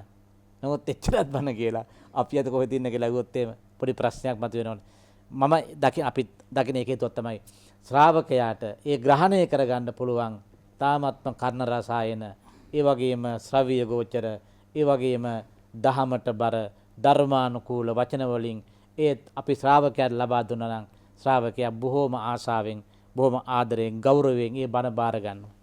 ඒ නිසා බණ සහ බස කියන මේ මාතෘකාව හරි වැදගත්. අපේ ශ්‍රාවක පිරිසටත්, දේශකයන් වහන්සේලාටත් කොහොමද මේ බුදු බණ ශ්‍රාවකයාට හිතවත්ව අපි ලබා දෙන්නේ කියලා. ඒ අපේ ස්වාමීන් වහන්සේ මීට පෙර දොරමඩලාවේ අපි ආදි බුදු සමය ගැන, මුල් බුදු සමය ගැන, වගේ ත්‍රිපිටකය ගැන, ත්‍රිපිටක සාහිත්‍ය ගැන දොරමඩලා අපේ ස්වාමීන් වහන්සේත් වැඩම කළා. විවිධ වැඩසටහන් වල කතා බහ කරලා තියෙනවා. ඒ දැනුම ඉතා වැදගත් වෙන, විශේෂයෙන් අද දොරමඩලාවට වැඩම කරලා ඉන්න ගෞරවනීය මහා සංඝරත්නය දිහා බලපුවාම පාලි හොඳට දන්න ගෞරවනීය මහාචාර්ය ස්වාමීන් වහන්සේ නමක් ඉන්නවා. සංස්කෘත හොඳට දන්න මහාචාර්ය ස්වාමීන් වහන්සේ නමක් ඉන්නවා. සිංහල හොඳට දන්න මහාචාර්ය ස්වාමීන් වහන්සේ නමක් ඉන්නවා. විශේෂයෙන් මේ මූලාශ්‍ර අධ්‍යයනය කිරීම සඳහා ඒ මුල් බුදු සමය වෙන්න පුළුවන්, ආදි බුදු සමය වෙන්න පුළුවන්, ත්‍රිපිටකය වෙන්න පුළුවන්. මේ මූලාශ්‍ර ඇසුරින් එපා අර්ථකථන සම්ප්‍රදාය ගැන ඒවා කියව ගන්න, පාලි සංස්කෘත ආදී භාෂාවලින් මේවා ලියලා තිනවා කියව ගන්න, අපිට දැනුම ගන්න. ඒ භාෂා දැනගෙන ඉන්න එපා.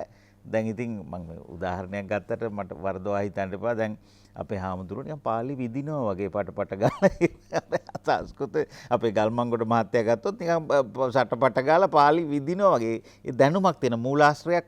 මගේ උදාහරණ තවත් එහෙම විද්වතුන් ඉන්නවා. ඒ දැනුම හරි වැදගත්. ඒ භාෂාමය දැනුම මේ අපේ පොඩි හාමුදුරුවන්ටත් ඉගෙන ගන්නට වටිනවා. ඒ නිසා තමයි මම ඔබ වහන්සේලාවද මේ දොරමඩලාවට වැඩම කෙරෙව්වෙත්. මේ ඉගෙන ගන්න එපා. ඒ චරිත ඇසුරුනොත් ඒ භාෂා දැනුම වැදගත් වෙන්නේ විශේෂයෙන්ම මූලාශ්‍ර පරිහරණය එහෙම නැතුව කරන අර්ථකථන පිළිබඳ ගැටලු වෙන්න පුළුවන්. කොහොම නමුත් මේ සාකච්ඡාව ඉදිරියට තියමු. මම හිතන්නේ ආරම්භයක් පමණයි, කතා කරන්න බොහෝ දේවල් තියෙනවා.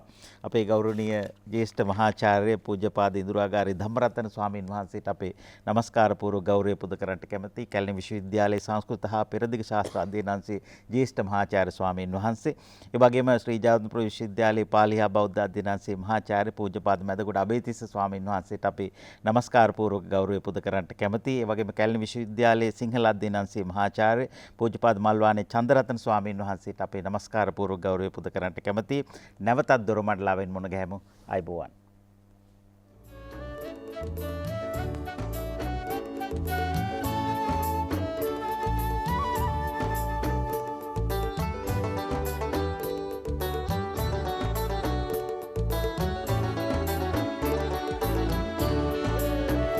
සිරිලක ඇසිදිසි සරසවි පින්දිම දොරින් දොරට දොර මඩලා